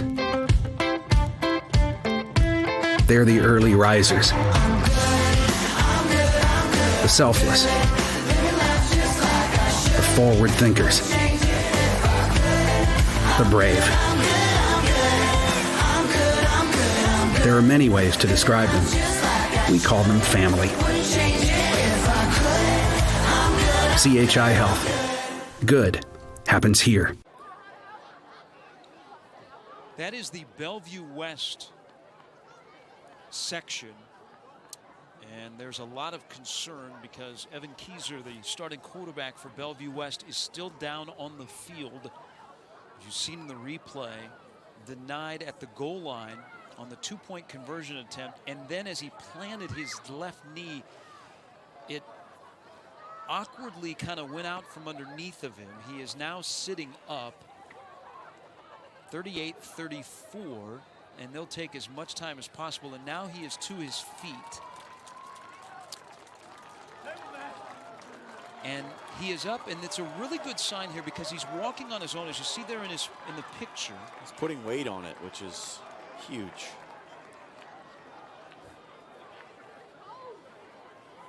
And boy, you look at that knee and the way he grabbed, and you heard his first reaction. That is and we don't know what's going to happen, but that's a great sign right there, because when we first saw it, we've seen enough of this, John. We looked at each other and you didn't think that he would get up, but now he's going to walk across the field, and the backup for Bellevue West is a freshman. What will Mike Huffman do? And he's still having conversations with the officials, and there was a lot of stuff on that drive that he was not happy with. It's right there. He's had enough now. He said his piece, and now he's walking away. His team is within 4 with 5:25 to go. No, I think he's upset that 2 times they've had plays at the pylon where he thought his guy had gotten in, and the official on this near sideline has said no go.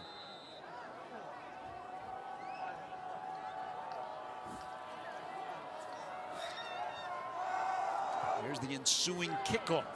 Again, it's short, returnable for Fairgood Jones. He's up to the 26 before he is met with aggression by Jalen Powell. And that's a good point made by Glenn Sisk. If those two-point conversions are called good, those plays at the goal line, this is a tie game. There's also 2 touchdowns that have been taken off the board due to Thunderbird penalties. So it's North's turn to respond. Their 10-point lead has been cut to 4. Also respond from the emotional standpoint, because there is a lot of emotions that are overflowing verbally on the field as Bellevue West will take a timeout. 5:17 to go here in the third quarter.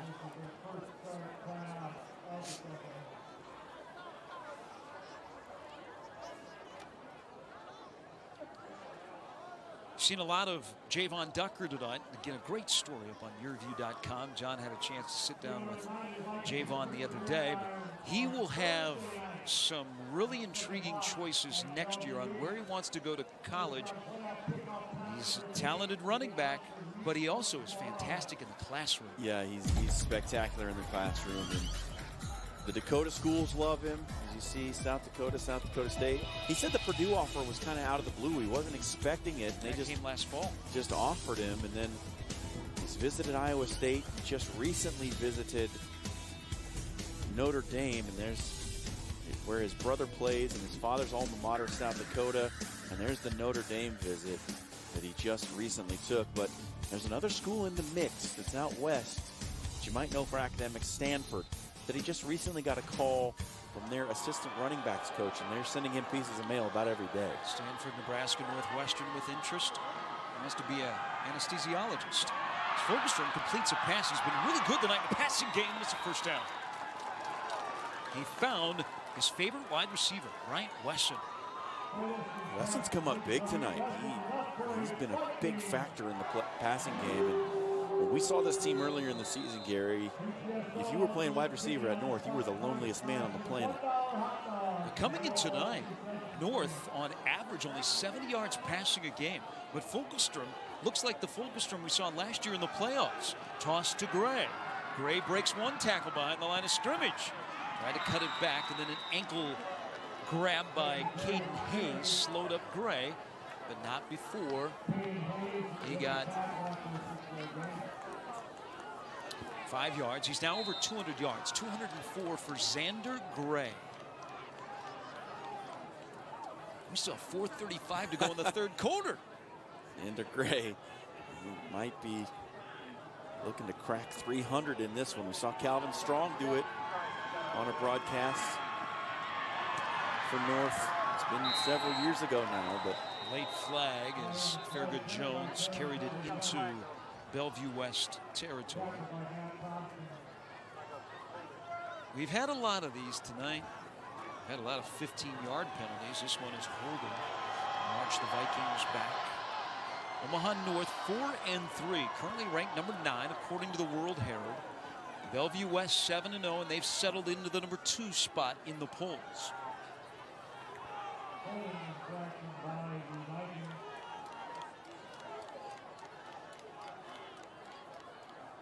Well, now at 2nd and long, you'd expect we'll get another run here, and then you bring up the 3rd down, and it might be down to Fulkerstrom throwing the ball when they have to yet again.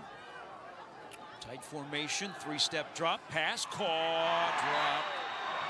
It was in the pause and then out of the mitts. And you see the disappointment. That was a very catchable ball by Foster, and he had it for a moment and then dropped it. We're going to look at it again now. It's 3rd down and long. And it would have brought up a 3rd and manageable situation too, as Fulkerstrom delivers this one just to the back shoulder, but it's got to be caught. Usually sure-handed is Jalen Foster, one of the popular wide receivers on the pattern. 18 catches coming into tonight. Will they call his number again? Gray, the lone running back in the backfield. 3rd down and 17. The handoff to Gray, and Gray goes down. And there's a flag, and there's a flag, and there's another flag. Downfield after the stop by Jaden Roberts. And they might get Keegan Johnson on this one. Boy, and they have to get Xander Gray in your picture there away from the men in the purple helmets and the white jerseys. It'll be a crazy fourth quarter where Larry Martin for North and Mike Huffman for Bellevue West, they got to manage their offense, defense, and special teams. They're going to have to manage the emotions. Now we'll see if this is offsetting. The carry was nowhere near a first down, so it'll be fourth down. Could be one penalty, it could be two.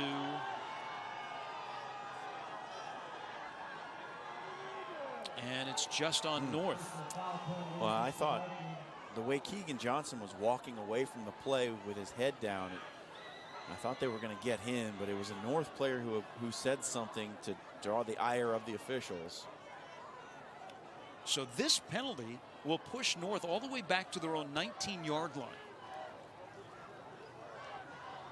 And it is fourth down. Look here, Bellevue West brings pressure up the middle. And it looked like Xander Gray was going to jump by it. And if he gets past that initial tackle, he's gone. An arm rip by Jaden Roberts just kind of slowed Gray a little bit. And then maybe he slipped on this turf. If you're looking on your screen, you're wondering what is on the field here, the field turf. We'll tell you here in just a moment. Venner's punt, high end over end punt. And it will go out of bounds, and we're going to have a penalty flag. And this is going to be a special teams penalty on Bird of Bellevue West as the ball bounces out of bounds right at midfield. But on your picture here, yes, those are leaves. The trees that circle the field here, and the wind that has blown and all the rain we've received in Omaha, somebody needs to come out and rake the field here at Kinnick Stadium. They have some teenagers around. Since I'll play the role of Jim Cantori, we have a penalty called on Bellevue West. It's the block in the back. There is rain-snow mix headed to the Metro this weekend. I don't like those words coming out of your mouth, Gary. Middle of October. It's a pretty blatant block in the back here. Just didn't need to do it. The punt's going out of bounds. You should never block a player when you can see their nameplate. That's fundamental football. It was 24-22 at halftime. Yeah, somebody get out the rake or get your power leaf blower out there, Gary. Seems like a great opportunity for one of our cameramen during the break between the third and the fourth quarter. Ducker hit hard in the hole. Vincent came up as the new quarterback into the game. Evan Cleveland Jr. has played a little bit this year. When you're the backup quarterback at Bellevue West, even the third string quarterback, you do get a little time because of the blowouts. And now Cleveland is called upon. Evan Kieser is out due to the knee injury. Hands it off to Ducker. That's a pretty good move if you're a quarterback into the game. Hand it off to Ducker, but now it'll be a third down and short situation as we near the 3-minute mark to go in the third quarter. Well, when you've got Javon Ducker in the backfield next to you and you've got guys like Daly Jr. and Betts on the outside, you should feel pretty comfortable coming into the game. Now they go on third down and short. They go with the Wildcat. Ducker has thrown a touchdown pass to Betts out of this. Betts is at the top of your screen, Daly at the bottom of your screen. Ducker calls his own number and plows ahead across midfield, and he's got a first down. Probably in this situation as we near the final quarter, not knowing the status of your starting quarterback, number 8 will have the ball in his hands a lot moving forward.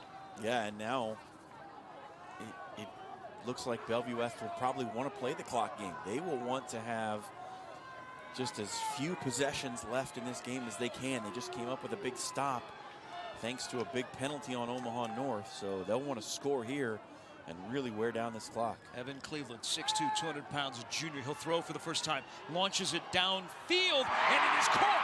The defensive back fell down, Betts made the catch. Betts is in the end zone, and Bellevue West is on top again.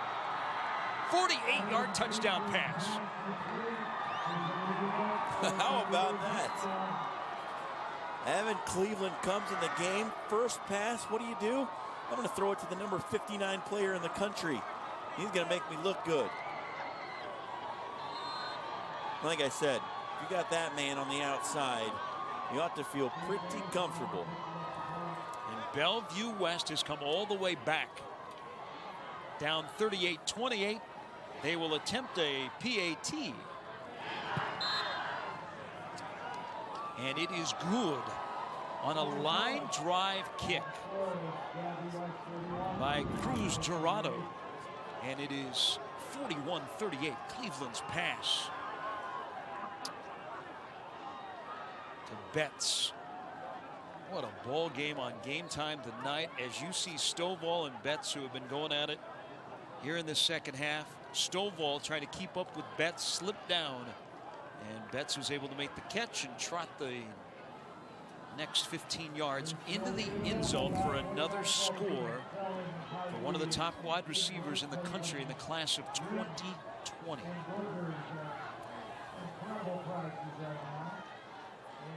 Could we have any more lead changes in this game?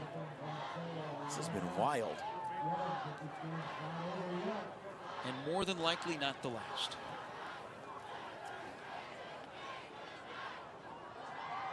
You said 80 points before the start of the fourth quarter. I don't think many would have believed you. Well, I hope you're enjoying the pictures and the words and the emotion of this game here tonight. Bellevue West back on top. They have scored 13 unanswered. Fairgood Jones returning the kick. Fairgood Jones still on his feet. Bounces to the outside. And he's got a seam down the sidelines. He cuts it back again, and what a return for Trayon Fairgood Jones. And now a wrestling match ensues after Fairgood Jones is tackled. It's separated. 52-yard kickoff return. Again, if you're a fan of defense, we apologize. We'll be back with you next week. Wow. Gary, 5 touchdowns between the two teams in this third quarter. With 2 minutes to go, there's a very good chance we could make it 6. Well, John, you've been right about a lot of things this year. Let's see right here. Gray might answer it. Xander Gray, the big fella, rumbling and a tumbling down to the 21-yard line. That's a pickup of 14. Xander Gray's having the best night he's ever had in his 3-year career at Omaha North. He's well over 200 yards, and he's been living in the end zone. He would like to get back there, as now his team is down a field goal as we get a look at this first down run. Straight up power right between the tackles. Gives the safety a little dead leg move. On his way to another first down. He'll carry it again. Follows his blockers, cuts the outside, cuts back in. He just is wearing on you, and that's another 11 on the chart for Xander Gray. I think he said it best, John. In the season that has turned around for Omaha North, in which they've won 3 in a row, he said early on in the year we ran out of steam, but we're like a train that's picking up momentum. Well, you can hear him going woo-hoo every time he's running the football. I apologize to my friends that are conductors. That was a very poor train whistle. But you get the idea of what Xander Gray is doing. Running downhill at 230 pounds. The big fella still has something left in the tank.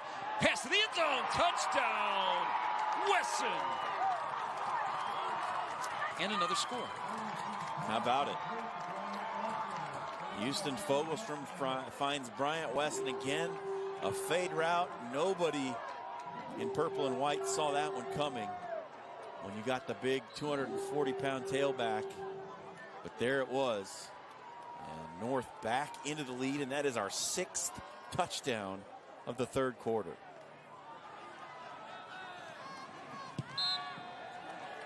PAT from Venner is up and good.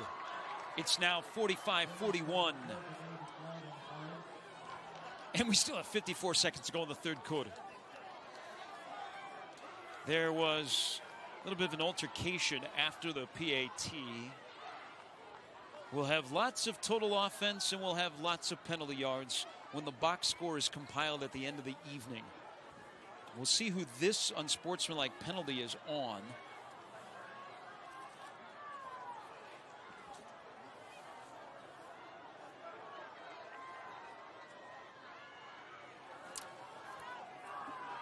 So many yellow flags on the turf tonight, and I don't think either coach expected this many. I think you'd be silly if you did, but boy, it's the emotions have boiled over a little bit, and heading into this fourth quarter, hey, there's still 12 minutes of football left. We got to keep a lid on this just a little bit. And now we're sorting things out for a long time between these officials, and start to wonder what's really going on down there. Whether there's going to be an ejection to try and send a message or what.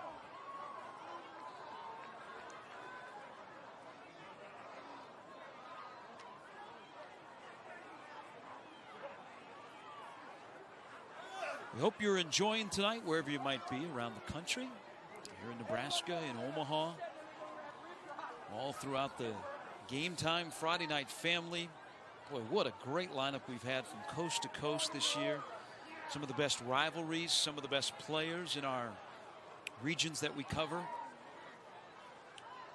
And big thanks to all of you that have made it possible. Our entire crew is enjoying tonight, delivering pictures and sound, and lots of that, gentlemen, our official.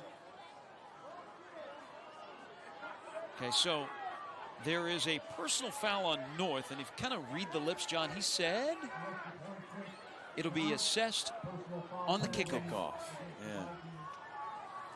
And so let's see if we can do some officiating and maybe get to the conclusion a little bit quicker on the PAT that made it 45-41. There's the kick. And if you're looking in the middle of the screen, and there's some, there's a big swing in there. And some face mauling going on. It's getting rough. It's getting rough after the whistle. 6 touchdowns here in the third quarter. Lots of flags. Larry Martin just he's going to bat for his guys. So he's saying, hey, it's on our guy, it's on their guy. Last 12 minutes going to be bananas. But here's the thing to keep in mind. Now, North has got to kick off from the 25-yard line. So Bellevue West is going to get great field position. We've already seen Evan Cleveland come in for Evan Kieser and throw that touchdown pass.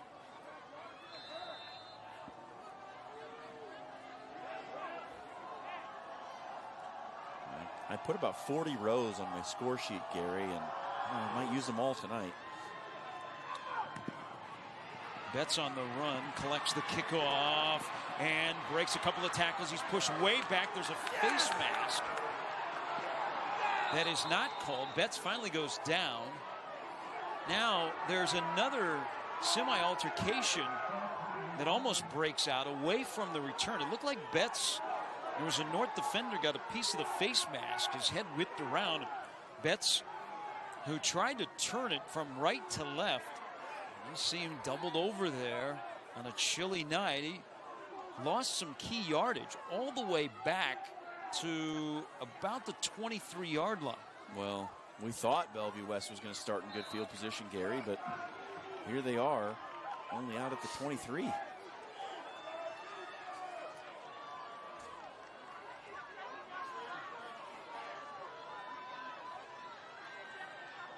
the high snap. Kieser back in the game. Lost it. The ball is still loose on the turf. And a battle for it. And North comes up with it. Kieser back into the game after missing a series. The snap was high. And as it squirted around on the field, it was recovered by Aveon Barnes. Wow. It just couldn't go much worse. You get a kickoff from the 25 that you think you're going to have good field position, and Betts goes backwards about 10 yards on the return. in the high snap, Kieser can't handle it. And you've given it right back to North after you dragged yourself back from the 10-point deficit. And now North with a chance to put it right back on.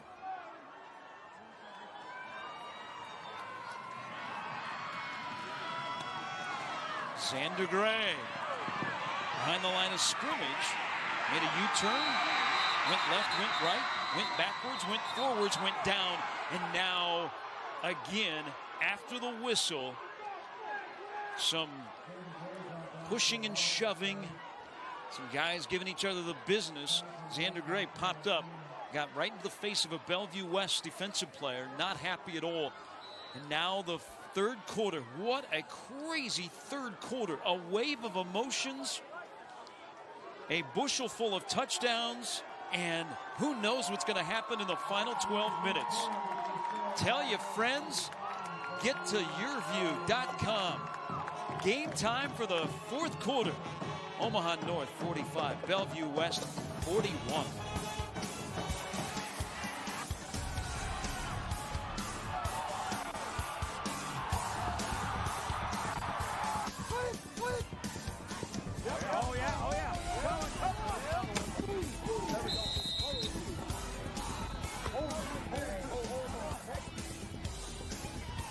Okay, it's decision time. I want to take classes I need, spend less time working to pay for them. I want flexibility to transfer my credits. I want to get started now.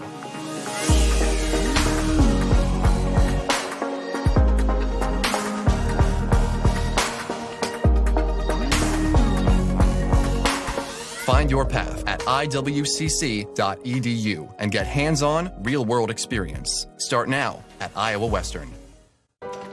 You're the decision maker, weighing every option to make the smartest choice. That's why you start with Nebraska Medicine, an entire network of top providers working together to keep you healthy. From extraordinary primary care to world-leading research and treatments, so you can be confident everyone's health is in good hands. The state's most comprehensive care in 19 locations. Nebraska Medicine.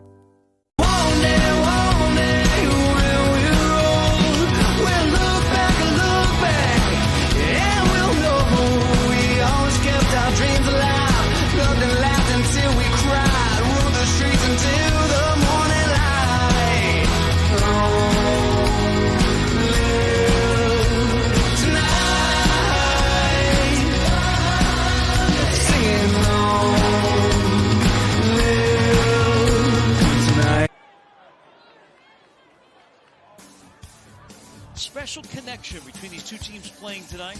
Two of the better players that have worn Omaha North and Bellevue West colors have gone on to Iowa Western, where now they play important roles for the number 3 ranked Reavers. Malcolm Lee, former defensive end, now in his second year at Iowa Western, one of the top junior college defensive ends, receiving lots of interest. Iowa, Louisville, Florida Atlantic, Texas will visit him on Monday. He was an all-stater on the championship team for Bellevue West. And then top running back in the state last year for Omaha North, Milton Sarbaugh, now as a freshman at Iowa Western. And this pass is incomplete. Almost intercepted. It was in the hands of Caden Hayes, but then it was knocked away by the wide receivers. Fogelstrom, for one of the rare times as we welcome you back to the start of the fourth quarter, just kind of threw up a little 50-50 ball. Well, he got baited. He's looking for the tight end, and Hayes undercuts it, but that is a good play. Hey, how about your tight end being your starting middle linebacker, making a great tackle and denying the interception? North, after the fumble recovery to begin the fourth quarter, they're up 4. Get a couple to score game. Fogelstrom throwing to the back of the end zone. Touchdown! Oh my! Wesson ran underneath the pass and caught it before he ran out and back in the end zone. And guess what, John? We have another score. Brian Wesson is having himself a night on senior night. He wants to make sure that he's got at least one more game on the turf at Kinnick Stadium as Fogelstrom with a pitch and catch. And the PAT from Venner. And North, which has had a 10-point lead that they saw evaporate. Now they're up 11, just 13 seconds into the final quarter. And it's a double move on the outside. And it looked initially like this pass is way too far out in front of Wesson, but there was just enough air under it for him to streak down and haul it in the corner of the end zone. And how about 52 points for this North offense? Iowa Western has the career choices that fit your busy schedule. Come to campus, study online, or enroll in evening classes now. Visit iwcc.edu. Iowa Western, the world is waiting. And while we wait for the kickoff after North has gone up 11, make a note after the game, go to YurView.com. Check out the high school football recruiting podcast, Over the Middle. We'll hear from the best quarterback ever to come out of the state of Arizona. That's what they're saying. Pinnacle High School's 5-star recruit, Spencer Rattler. He's on the podcast. Also, Jason Jewell of 24/7 Sports joins Jeremy Crabtree to break down high school football in the Valley of the Sun. Plus a preview of #1 St. John Bosco and #2 ranked Mater Dei out of Southern California. All that and more each week on the Over the Middle podcast at YurView.com. 52-41. That'd be 93 combined points. Here comes Keegan Johnson. And there goes Keegan Johnson. He's out near midfield. Are there any flags on the field? 43-yard return. There are no flags. What a return by Bellevue West. I'm telling you right now, defense optional. Just don't worry about it. Don't even think about it now. Don't look at the numbers, because it might come down to the last team to have the football is going to win the game. It just might, because I think, did each coaching staff forget their defensive playbooks at home tonight, Gary? That's certainly what it's looked like, because the offenses have been on fire, and it's good to see Kieser back out there. Last time out, high snap over his head, fumble recovered by North, and they put it in the end zone. Kieser will put it up here, and his pass is incomplete. He was looking for the intended wide receiver, Caden Helms, who has not been out there very much. It was incomplete at the 40, defended by Tyree Stovall, who was probably glad not to be on Xavier Betts. Well, it was a tight window to fit that throw into.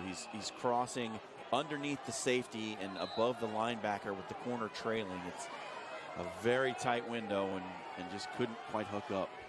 Again, Kieser went down with a knee injury, sat out a series. Cleveland threw a touchdown pass, not a flare of the backfield, caught by Ducker. Ducker is knocked down.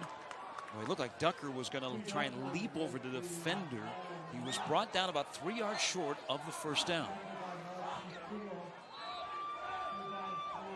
And it's not necessarily a must-go for here if they don't pick up the first down, but in this territory, you would expect that Huffman will if they don't get it. Huffman's known as quarterback since he was in junior high. On the Wildcat here, Ducker takes the direct snap, breaks a tackle, and now he sprints inside of the 30. Again, that vision and that burst of quickness for Javon Ducker, the junior running back. 20-yard pickup out of the Wildcat, where Ducker has had himself a night. Touchdown pass, touchdown run. Yeah, this is the previous pass where he gets upended. But I'm telling you, it's the choppy feet in the hole that makes Ducker so dangerous. He can cut any direction out of there. He's nearing 50 career touchdowns. Did I mention he's only a junior? Now he splits out into the slot. Watch quarterback run here. Empty backfield, 5 wide receivers. And a timeout is taken by Bellevue West. Mike Huffman didn't like something in the formation, walked out on the field, asked for the timeout. 52-41. North leads Bellevue West with 10:23 to go. Now, mark this down on your sheet, John. That's one timeout remaining for Bellevue West, and they're down 11.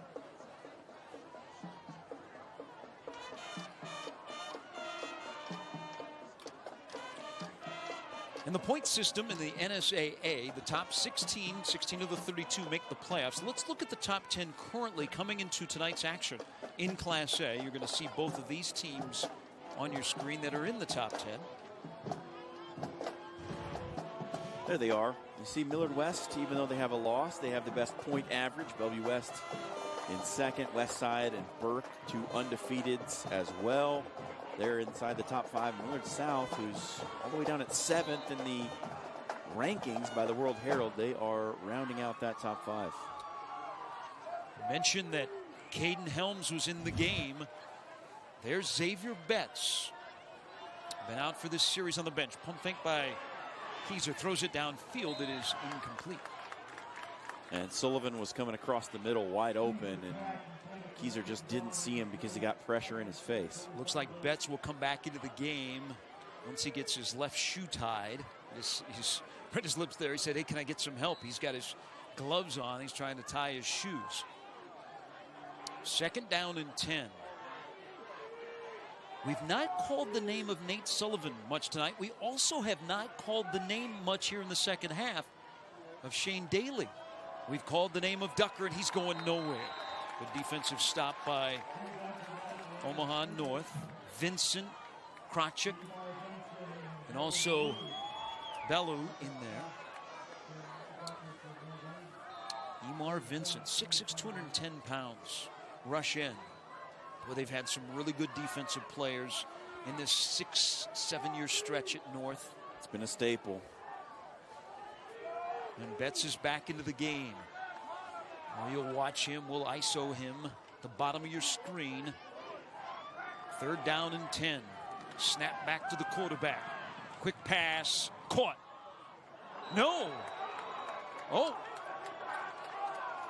Yeah, they'll say he was down before he let go of the football. They will call it a completion. Daly makes the catch, goes down, the ball comes out, and they signal a catch and a 1st down. Well, here's the throw from Kieser.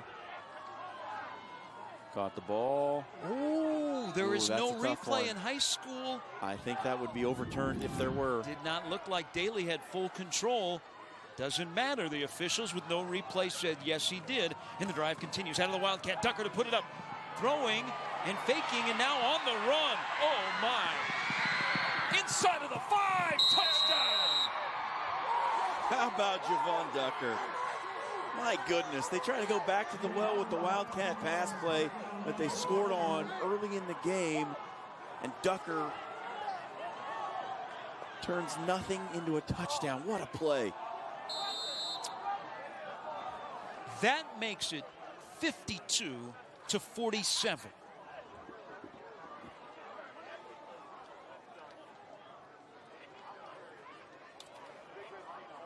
This is a key 2-point conversion here, John. This to draw Bellevue West within a field goal. And again, they've been using this quirky formation on the 2-point conversion all night long. Big collision at the goal line this time. Kieser is in. He was denied the last time, went down with a knee injury. Wouldn't be denied here. And the Thunderbirds, 7-0 on the year, number 2 in the state, are back within a field goal and a hug from the head coach to his quarterback, who with that knee injury missed a series, came back in, and now he has led a touchdown drive.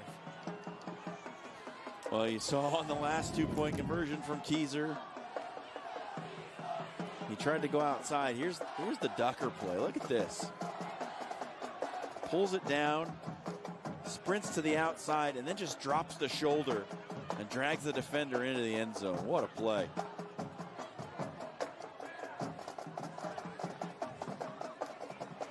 That whole series, Omaha North was playing off coverage, Gary. They were putting 5 back in the defensive backfield and dropping the linebackers. They were not bringing pressure at all. And here's the Kieser play. Just squares up the man and dives over the goal line. Wasn't going to try to go outside. Glenn reminds us that we're now 5 touchdowns away from 72-63, which was the West Side Bellevue West game. And now Kieser on the sidelines being administered the test. Concussion, that was a huge collision at the goal line. 72-63, Bellevue West and Omaha Westside played that game in Week 8 last year. Westside won that game. This is Week 8 this year. It's 52-49. John, we still have 9+ minutes to go in the fourth quarter. And another return on the way. Fairgood Jones weaving his way one way, and he can't get out the backside. As a good open field tackle by Caden Hayes. Well, we just had a special teams play with no foolishness from either team, Gary, so we're making strides in that department. Interested in an exciting career in media studies? Sure you are. Check out the opportunities in TV, radio, and sports promotions at Iowa Western. Visit iwcc.edu. Iowa Western, the world is waiting, and we know that Don Kohler from Iowa Western is watching tonight. We have a big homecoming weekend. Glenn Sisk actually teaches at Iowa Western. How about that?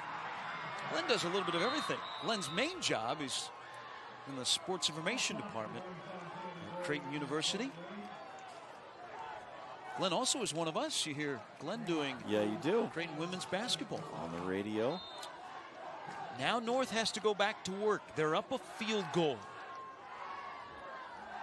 Clock running, 8:39 to go. Keep in mind, Bellevue West has twice had touchdowns taken off the board tonight because of penalties, and they're down to their final timeout.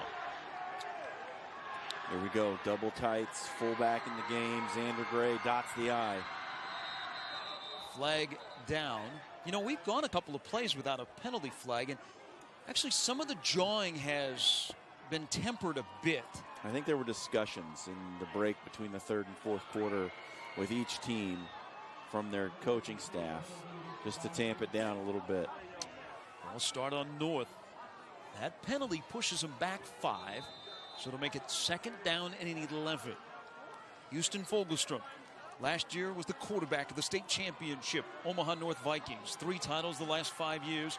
5 of the last 6 years they've been in the finals. 6 straight years they've made it to at least the semis. They go with the Thunder, Xander Gray, and he goes nowhere. He ran into 6 different Thunderbirds in the interior of that line. And David Shannon was right in the middle of it, the big body.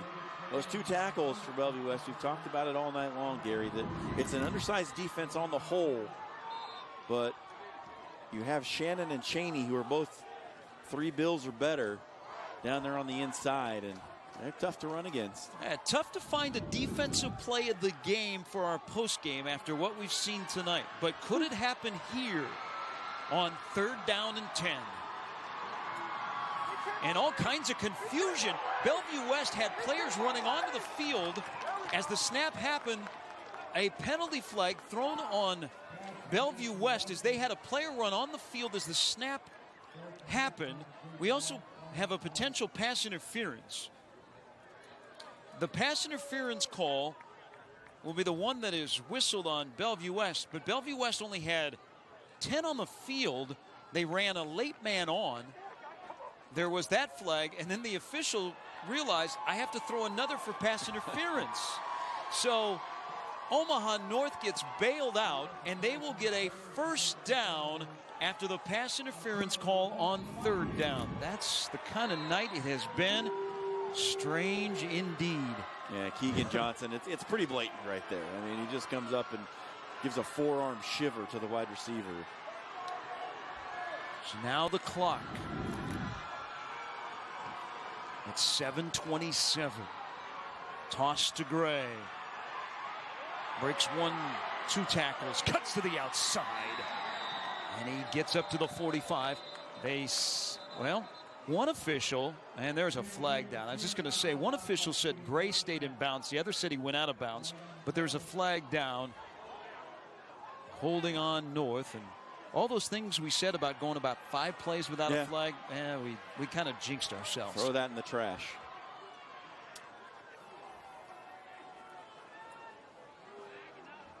Xander Gray, who has offers from South Dakota and North Dakota. Yeah, he just let him out the back door here. And after Thompson couldn't make the tackle, and I believe it was Bird who came through and couldn't make the tackle either. But hey, you know what? For North, it's not such a bad deal. You get to replay the down and the clock keeps running. This time of the year, Larry Martin, boy, he has his team playing their best football. They hand it off to Gray, and Gray moves the pile. And then it's slowed up like a traffic jam on 90th and Fort in rush hour. Clock continues to run, however, as Gray has carried a load tonight, over 200 yards rushing. 225. But now, will he carry the football here? Second down and lengthy. Well, third down. Yeah, the down marker on the field is wrong. Fogelstrom rolling out. Looked like an intended run. Now he's in trouble. He's going to go down into the waiting arms of Matt Thompson, the junior defensive end who read that play perfectly. Someone to keep an eye on. He had 12.5 tackles for loss last year. Now this year, that's his 8th tackle for loss. And 3.5 sacks on the year for Thompson. And this defense has been pretty productive. A little bit of confusion. It is now third down. The down marker was right. The scoreboard was wrong. First down is out at the 46. Fogelstrom sacked. He never saw Logan Bird on the blitz. What a time to dial up pressure from that Bellevue West coaching staff. Third and long, you know they're going to have to throw it. And Logan Bird comes on the middle backer blitz and just blows up Houston Fogelstrom. Look at him coming right there. Bang! He's in the backfield in a hurry. And that's going to set Bellevue West up with good field position after this punt. The punt from Jared Venner will bring us under 5 minutes to go. Vikings holding on to a field goal lead. Johnson picks it up, and then he lost the ball. It's free on the turf. And it is recovered by North. A muff punt, a turnover, a break for the Vikings. And we've seen a little bit of everything in this game. Third turnover of the game for Bellevue West. And the turnover trophy is out. But what in the world is Keegan Johnson doing? Trying to save a little field position, I understand, but let it go, young man. There's no reason to pick it up. You're going to be in good field position. John, it looked like he never had full control of it on his hip. Now North in a great situation, up 3, 4:48 to go. They can churn out the clock and they hand it off to Gray. But Gray, after a monster third quarter, has been a marked man here in the fourth, and leading the tackle for loss is Jalen Powell.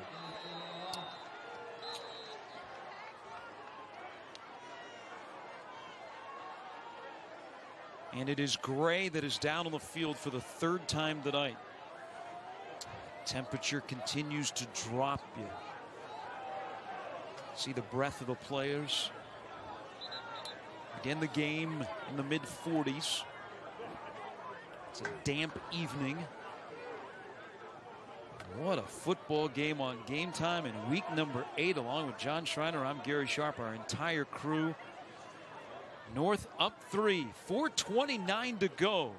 Can North pull the upset? We're back after this. It's Game Time on YurView.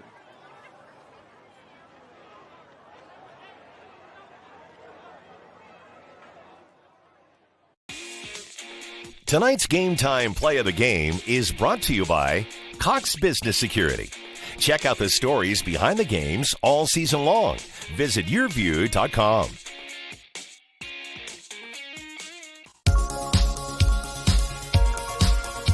This is Rose. Rose was destined to be different, to be a small business owner. She chose Cox Business because we're different too. We got to know Rose. And while she likes to take risks in the kitchen, we made it easy to keep an eye on safety. It's just another way we do business differently. Cox Business Security Solutions. You're watching Game Time on YurView. For more in-depth coverage of the top players around, recruiting updates, behind-the-scenes access, and more, check out YurView.com.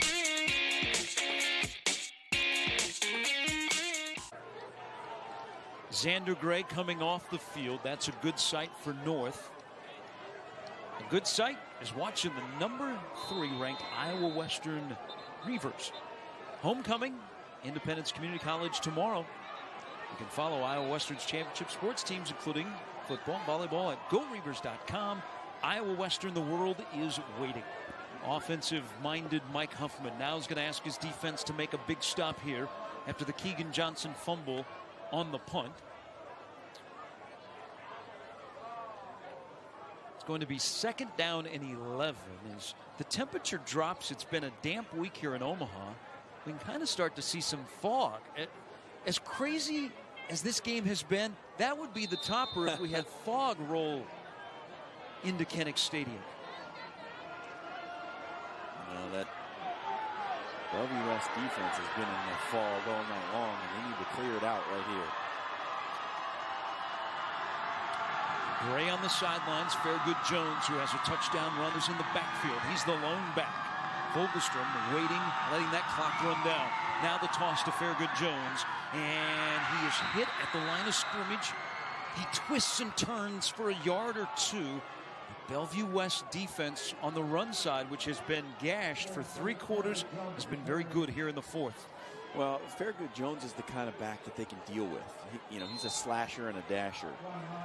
And, for an undersized linebacking core, they can get downhill and make contact and catch him. It's the guys like Xander Gray that they're going to have trouble with.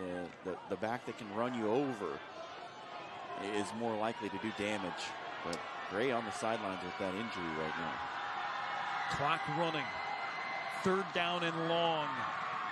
Gray stops, starts short of the 1st down, and now it will be 4th down. The clock stopped because there is a injured player, and it is Gray again. Xander Gray laying down at the 38-yard line.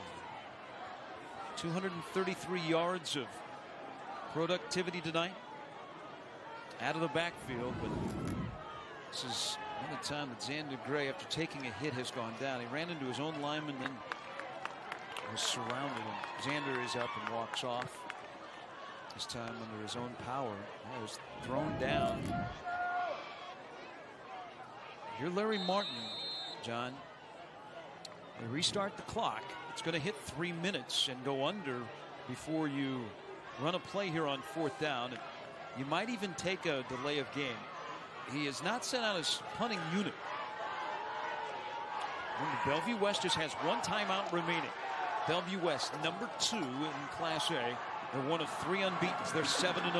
North trying to win their 4th in a row to turn their season around. They're going for it on 4th down. But at the last second, Larry Martin asked for a timeout. He let the clock go all the way down to 2:42 remaining, then took the timeout. There may have been just a second left on the play clock. And the 19-year head coach of the Vikings stops the clock, and now we'll discuss what to do on 4th down. Your last punt was fumbled by Keegan Johnson. It gave you the ball basically in this general vicinity. You haven't been able to march toward the goal line. But do you pooch punt it? Do you go for it? As you know, Bellevue West 1 play away from scoring every single time. And they score a touchdown, certainly, and they win the game. I think that Larry Martin wants to go for this. I really do. I think that you try to pick it up, you put your offense on the field, and you try to win this game with your big tailback in there to finish it off. We were here about a month ago, and Burke jumped out to a 28-0 lead. North rallied. They got within 28-17, but they lost to fall to 1-3. Tonight, they're trying to win their 4th in a row since that night. They go for it on 4th down, trying to get Bellevue West to jump. Vogelstrom barking out the signals. Now the play clock running down. We don't know where it's at. There is no play clock here in the stadium for us to see. Oh, it has to be expired, right? Yeah, finally. So North tried to pull Bellevue West offside, and the Thunderbirds wouldn't bite. Now they'll punt. They'll snap the ball from the 38-yard line. Venner, now actually, beg your pardon, after the 5-yard penalty, I have all these flags tonight. 5-yard penalty, puts the ball back at the 43. So Venner at the 42-yard line. Xavier Betts is back to return this punt. You see him on kickoffs. We haven't seen him on punts yet. So Venner with his toes on his own 42-yard line to punt it away with 2:46 to go. High snap, collects it, steps into it with the right foot. Betts lets it bounce at the 18, rolls inside of the 10, inside of the 5, and it'll be down at the 4. Venner with a 39-yard punt, and he pins the T-Birds deep. They have to go 96 yards to win the football game. Or do they go far enough for a field goal attempt from Gerardo? 52-49. Are you not entertained? 2:35 to go. 5 wide receivers at the disposal of the quarterback, Evan Kieser. He's taken some hits tonight. Can he deliver the biggest blow in the end zone? Pressured, now on the run. He's got to get rid of it. He's still scrambling, and now he's got a lot of open field in front of him. He's on the run, and he is knocked out of bounds, and a late flag. A flag as he went out of bounds. Daly coming up to block, pushed a Viking in the back. And I think it's Daly coming back to the ball. And could this be another penalty that erases a big gain by Bellevue West? Yes, it is. And Kieser limping heavily after that run, so he's still not 100%. He's gutting it out back in the game, but he is limping pretty severely. We saw Evan Cleveland come in for one series, and he threw a touchdown pass. Kieser had a run there. He also may have taken a bump going out of bounds.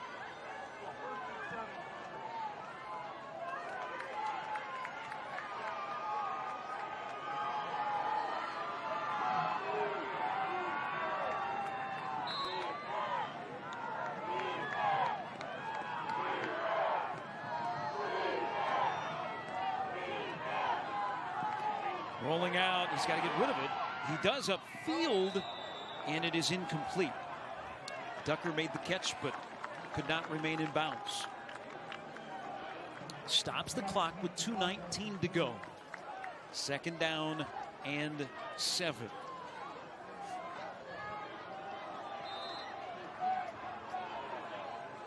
Well, it's probably all pass right here for Bellevue West. There's not a lot of time remaining and a whole bunch of green in front of you, so watch for Xavier Betts down here on the bottom of your screen. Betts, Sullivan, Daly, Ducker. Got a snap back to the quarterback. Plenty of time. Steps up, fires it deep down the near sideline. Looking for Betts. He overthrew his target off to the side of that. Marquis Siegel turned around a little bit sooner. Might have had a chance on that ball. Now, clock stops again.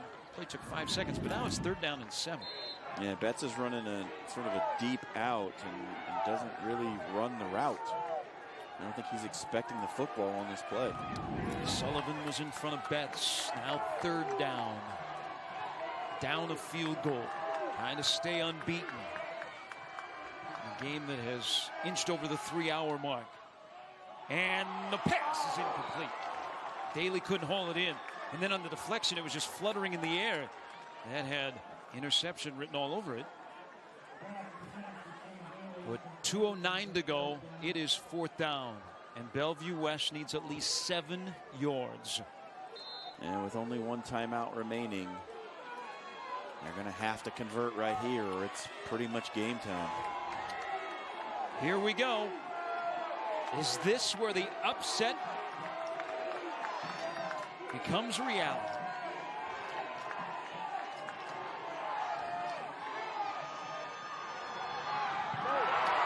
Pass interference. Betts got hit from behind with the ball in the air. First down for Bellevue West. We play on with 2:04 to go. Well, you give him a chance to make a play or draw a penalty. You just throw it up and let him do his thing, and the defender runs right through his back. It looked like he was going to make the play, Gary. He was in position and just got run into from behind. It's a good penalty call from the officiating crew. There can be no complaints from the north sideline. Just a corner route. He's in position and gets mugged. Just one timeout remaining for Bellevue West, and a quarterback who has taken some hits here in the second half. He has a little hiccup in his giddy up. He's not able to plant his feet and throw with authority like he did in the first 3 quarters. And a timeout taken by Omaha North. So each team has one timeout remaining with 2:04 to go. Omaha North leading Bellevue West 52-49. Cruz Gerardo is the place kicker for Bellevue West. They do not attempt many field goals. So to try and give you an idea of where Bellevue West has to get the football to attempt a game-tying field goal, I would say at least 15, the 15 or 20-yard line. Yeah, so they're probably not going with that mindset, but now they've got to start to throw the football down the field. They get the break on the pass interference, John. They got a fresh set of downs with still 2:04 to go in that one timeout that they have left. And don't rule out something extraordinary from Bellevue West head coach Mike Huffman. He's got a bag of tricks over there that is a mile wide and a mile deep, and he's going to dig deep down in there and find something that you wouldn't expect. There's Xavier Betts, number 10 wide receiver in the country in the class of 2020. Instead, they keep it on the ground with Ducker. Ducker's got a big pickup of nearly 9 yards. Bellevue West has got to hurry up to the line of scrimmage. We're under 2 minutes to go. Second straight year, Bellevue West has started 7-0. Last year, they lost in week 8. Finished 9-2, knocked out in the second round by Creighton Prep. Kieser to throw it. Pump fake. Looking deep. He's looking for Sullivan. Downfield, there's a collision, and Sullivan can't make the catch, but there's a flag down. And it's going to be interesting in who this is on, because Sullivan got a little two-handed shove in there, but he collided with a defender. So this is an interesting call. And the longer this discussion goes on, you're thinking that Sullivan might have been the guilty party. Oh, a huge call coming up here. Now 1:32 to go. This is a discussion that's going a little bit longer, but they want to get it right. They've called a lot of penalties tonight, but this has been a really good crew. Pass interference on North. Another pass interference on the Vikings. Oh, and then an unsportsmanlike conduct going to be thrown on the sideline. So that's going to be a 30-yard swing. Let's look at the pass interference call. Sullivan battling with the defensive back, trying to come down with the ball. There's the flag. That's a tough call. And then the long discussion between the 3 officials. An additional flag on the north sideline. Well, no. They call a sideline warning. So a sideline warning, not a flag on the north sideline. Well, that's interesting, because normally the sideline warning is only called when the official is running down the sideline and runs into someone standing too close to the white line. A sideline warning is only for being too close to the field, as far as I understand it. So the 15-yard penalty, the second one that has happened on this drive against North, pass interference variety. I think that's a break for the North sideline that they only were given a warning. Bellevue West now has the ball at the 47-yard line. Down a field goal, 92 seconds to go.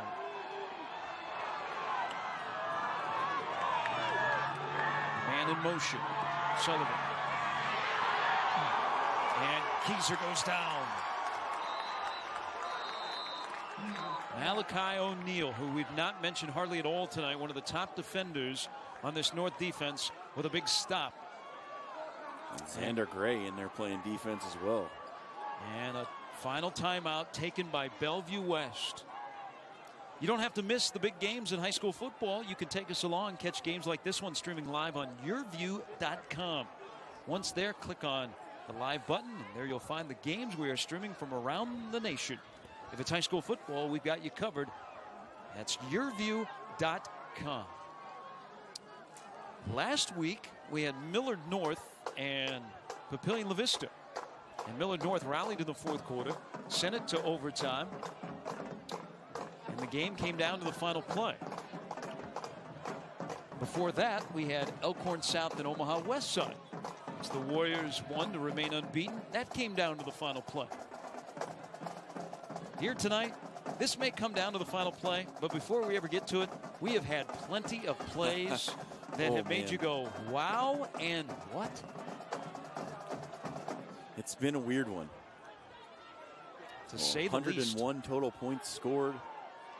6 touchdowns between the two teams in the third quarter alone. Now a minute 24 to go.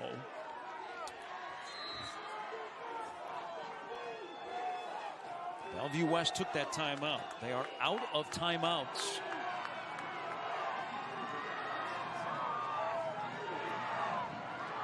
Kieser rolls out. He's under pressure. He's got to get rid of the football. Throws it deep down the field. It's out of bounds. He's looking for Sullivan. But the pressure by Vinson.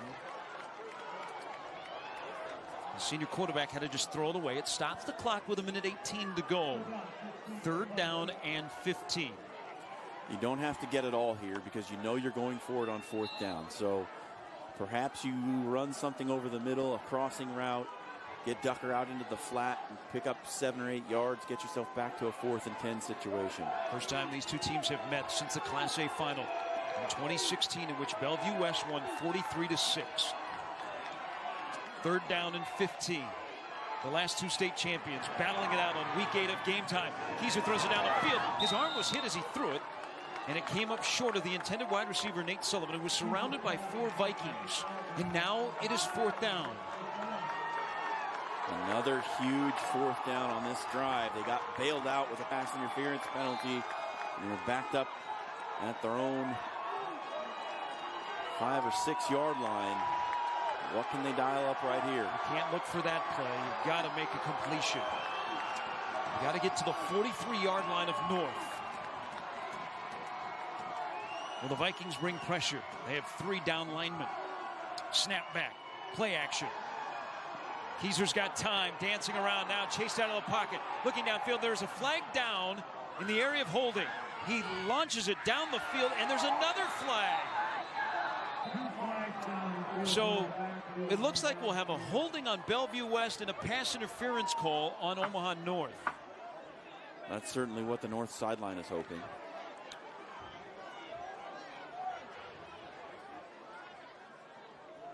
And I'm pretty good real lip reader. I saw holding and PI. We'll get to do 4th down again. Well, we apologize to anyone that had their DVR set for 3 hours or had dinner reservations at 10 tonight. If you had plans tonight, blow those off. Well, hopefully we've made up for it. As wild as this game has been, we come down to maybe the final play for Bellevue West to keep an unbeaten season. We'll do 4th down again. 4th down and 15.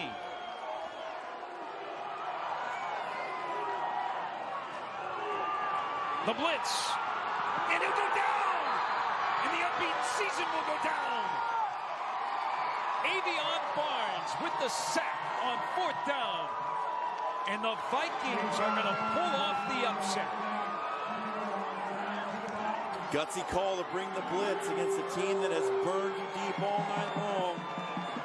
But Aveon Barnes gets home, and you have to wonder if Evan Kieser on the bad wheel, if he's not injured, if he's 100%, does he manage to escape that and create something? As it stands, Barnes gets the sack. Bellevue West is going to have a blemish in the loss column. They're going to have a sleepless night on that coaching staff. A couple of touchdowns taken off the board. The 2-point conversions. The turnovers. But North matched Bellevue West score for score in that first half. They went into the locker room up 24-22. We had the crazy third quarter that included 6 touchdowns. North never backed down. And it's this time of year again, and Larry Martin has his football team playing at peak level. They're going to win their 4th in a row. They're in victory formation, and this will feel really, really special to that Viking sideline on senior night. They're going to upset the number 2 ranked Bellevue West Thunderbirds.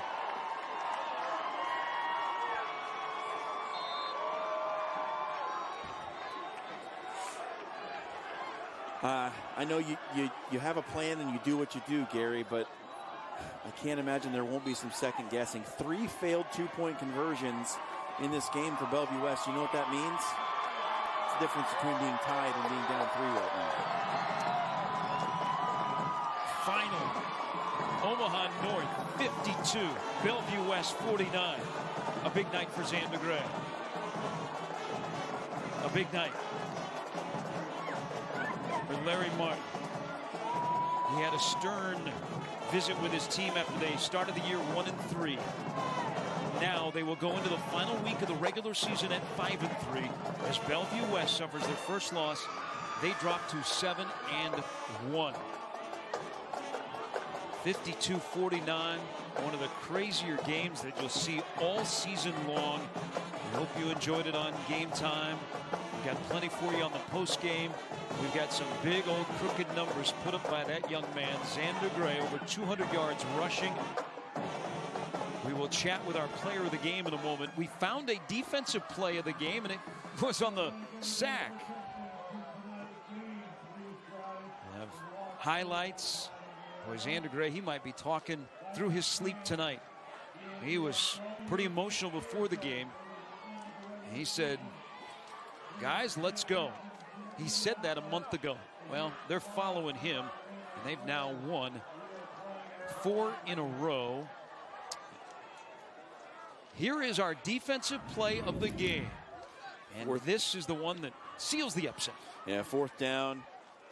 Defensive coaching staff for Omaha North decides to bring the blitz, and Aveon Barnes gets in there, gets home, doesn't allow Kieser to set up and throw the ball. And that was the difference maker. It ended the chance for Bellevue West to get down into field goal territory and perhaps tie the game and preserve the win for Omaha North. We're going to talk to either Larry Martin, the head coach of North, or Xander Gray.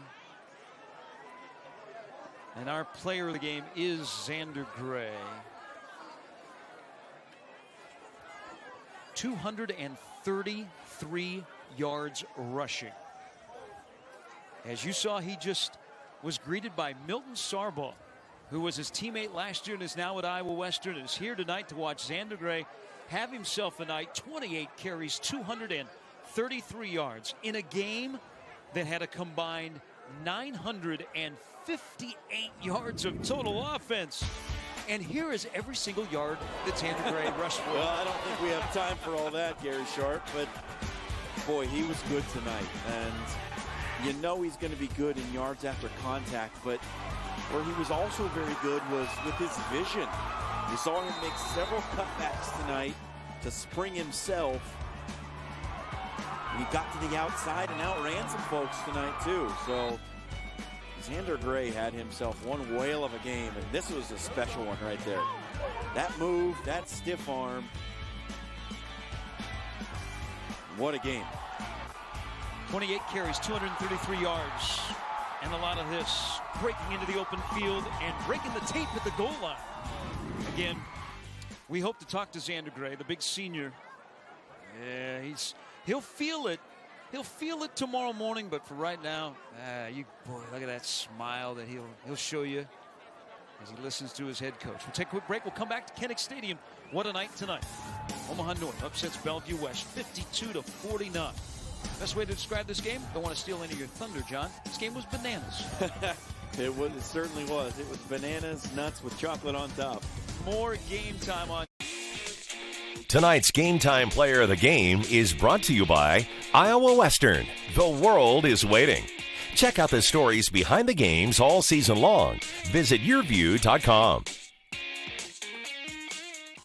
Now at H&H, Factory Direct Clearance Pre-Owned. As a new car dealer, we get access to Factory Direct used vehicles before the public. And we just got a shipment at all 3 locations. Visit hhautomotive.com and click Factory Direct to see them all. Deals like this 2017 Camry, only $16,000. We're passing the savings on to you at all 3 H&H locations. Or shop online, hhautomotive.com.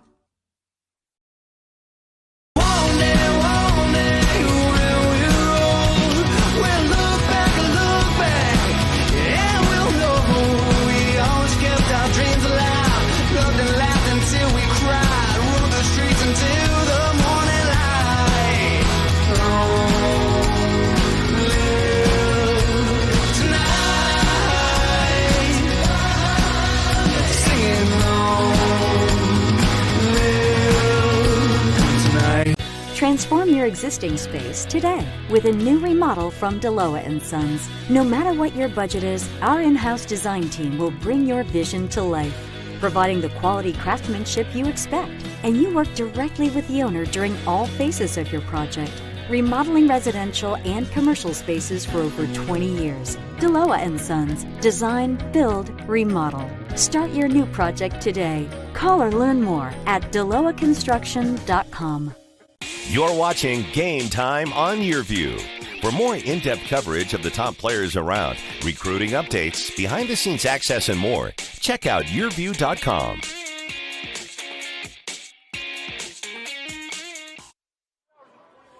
(52-49). Omaha North defeats Bellevue West, a game in which we had 101 combined points, over 900 yards of offense combined, 30 penalties combined.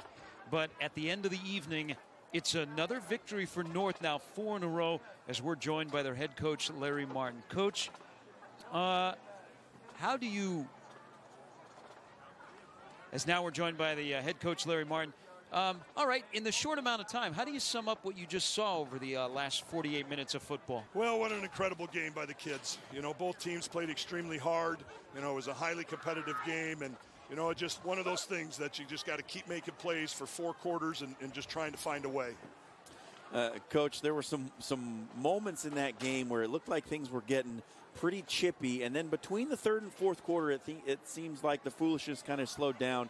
What did you say to your team in that break? Well, I brought them over. You know, it's like you said, you got a lot of high caliber kids on there. You know, the kids know each other, and it's late in the season, and everybody knows you're playing for a seed and stuff like that. So, you know, I just proud of our kids. They regrouped. You know, nothing against Bellevue West. You know, it's just kids competing. You know, and that's the nature of the beast there. So, just extremely proud of our kids, and they listened and they trusted their coaches and just continued to make plays all night long. Last time we were here, you lost to Burke. You were 1-3. I know you were a little bit down, but you had some guys that were juniors that played key roles on that state championship team last year that played key roles tonight. What's been the difference from the Burke game to the end of the Bellevue West game? Just a regroup session. You know, we've been blessed with a lot of success for a lot of years, and there's high expectations on these young kids when they come into the season. And, you know, we were going through a little bit of a transition there, and there's a lot of variables that play into that. But where I'm proud is after that Burke game, we just rolled up our sleeves, said we're going to go back to work, and it's tough. You know, after you sit there with a record and, you know, everybody has just, you know, unrealistic expectations. You're just going to be in a state championship every year. I mean, that's tough to do. So we just rolled our sleeves, went back to work on Monday through Thursday is where I think we've made the biggest difference, and we learned a lot about our team, and now, you know, we're starting to reap the benefits of it. One more question for you here, Coach. Xander obviously had a big night, but One of the big difference makers was that connection between your quarterback, Houston Fogelstrom, and Bryant Wesson. 3 touchdowns from those two tonight. What do you think of the passing game? Yeah, we're a work in progress there continually. We've just really tried to simplify some things for them.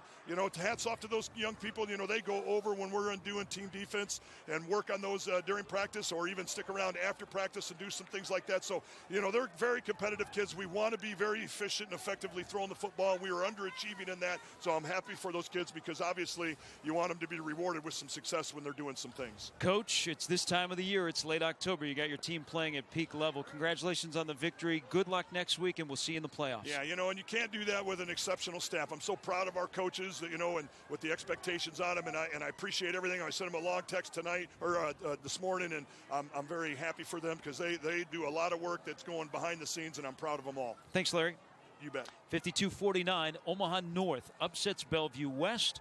North now 5-3, Bellevue West 7-1. Xander Gray, 28 carries, 233 yards, and 3 scores. We will see him in the postseason once again. We'll see both of these teams. And how about we do this again, John? I'd love to. We will do this for the final time in the regular season next week, when we will join you on the other side of the river. We will bring you Council Bluffs Thomas Jefferson and Council Bluffs Abraham Lincoln to wrap up the regular season. For John Schreiner, for our statistician Glenn Sisk, for our entire Game Time crew, I'm Gary Sharp. What a wild night tonight. We hope you enjoyed it.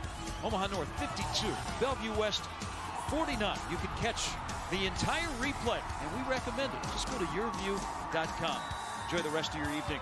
We'll talk to you next Friday on the final week of the regular season. Good night from Omaha.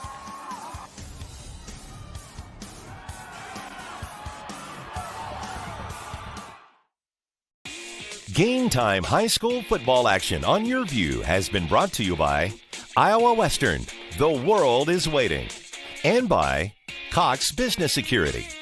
Join us all fall long for some of the top high school football from around the country on Game Time.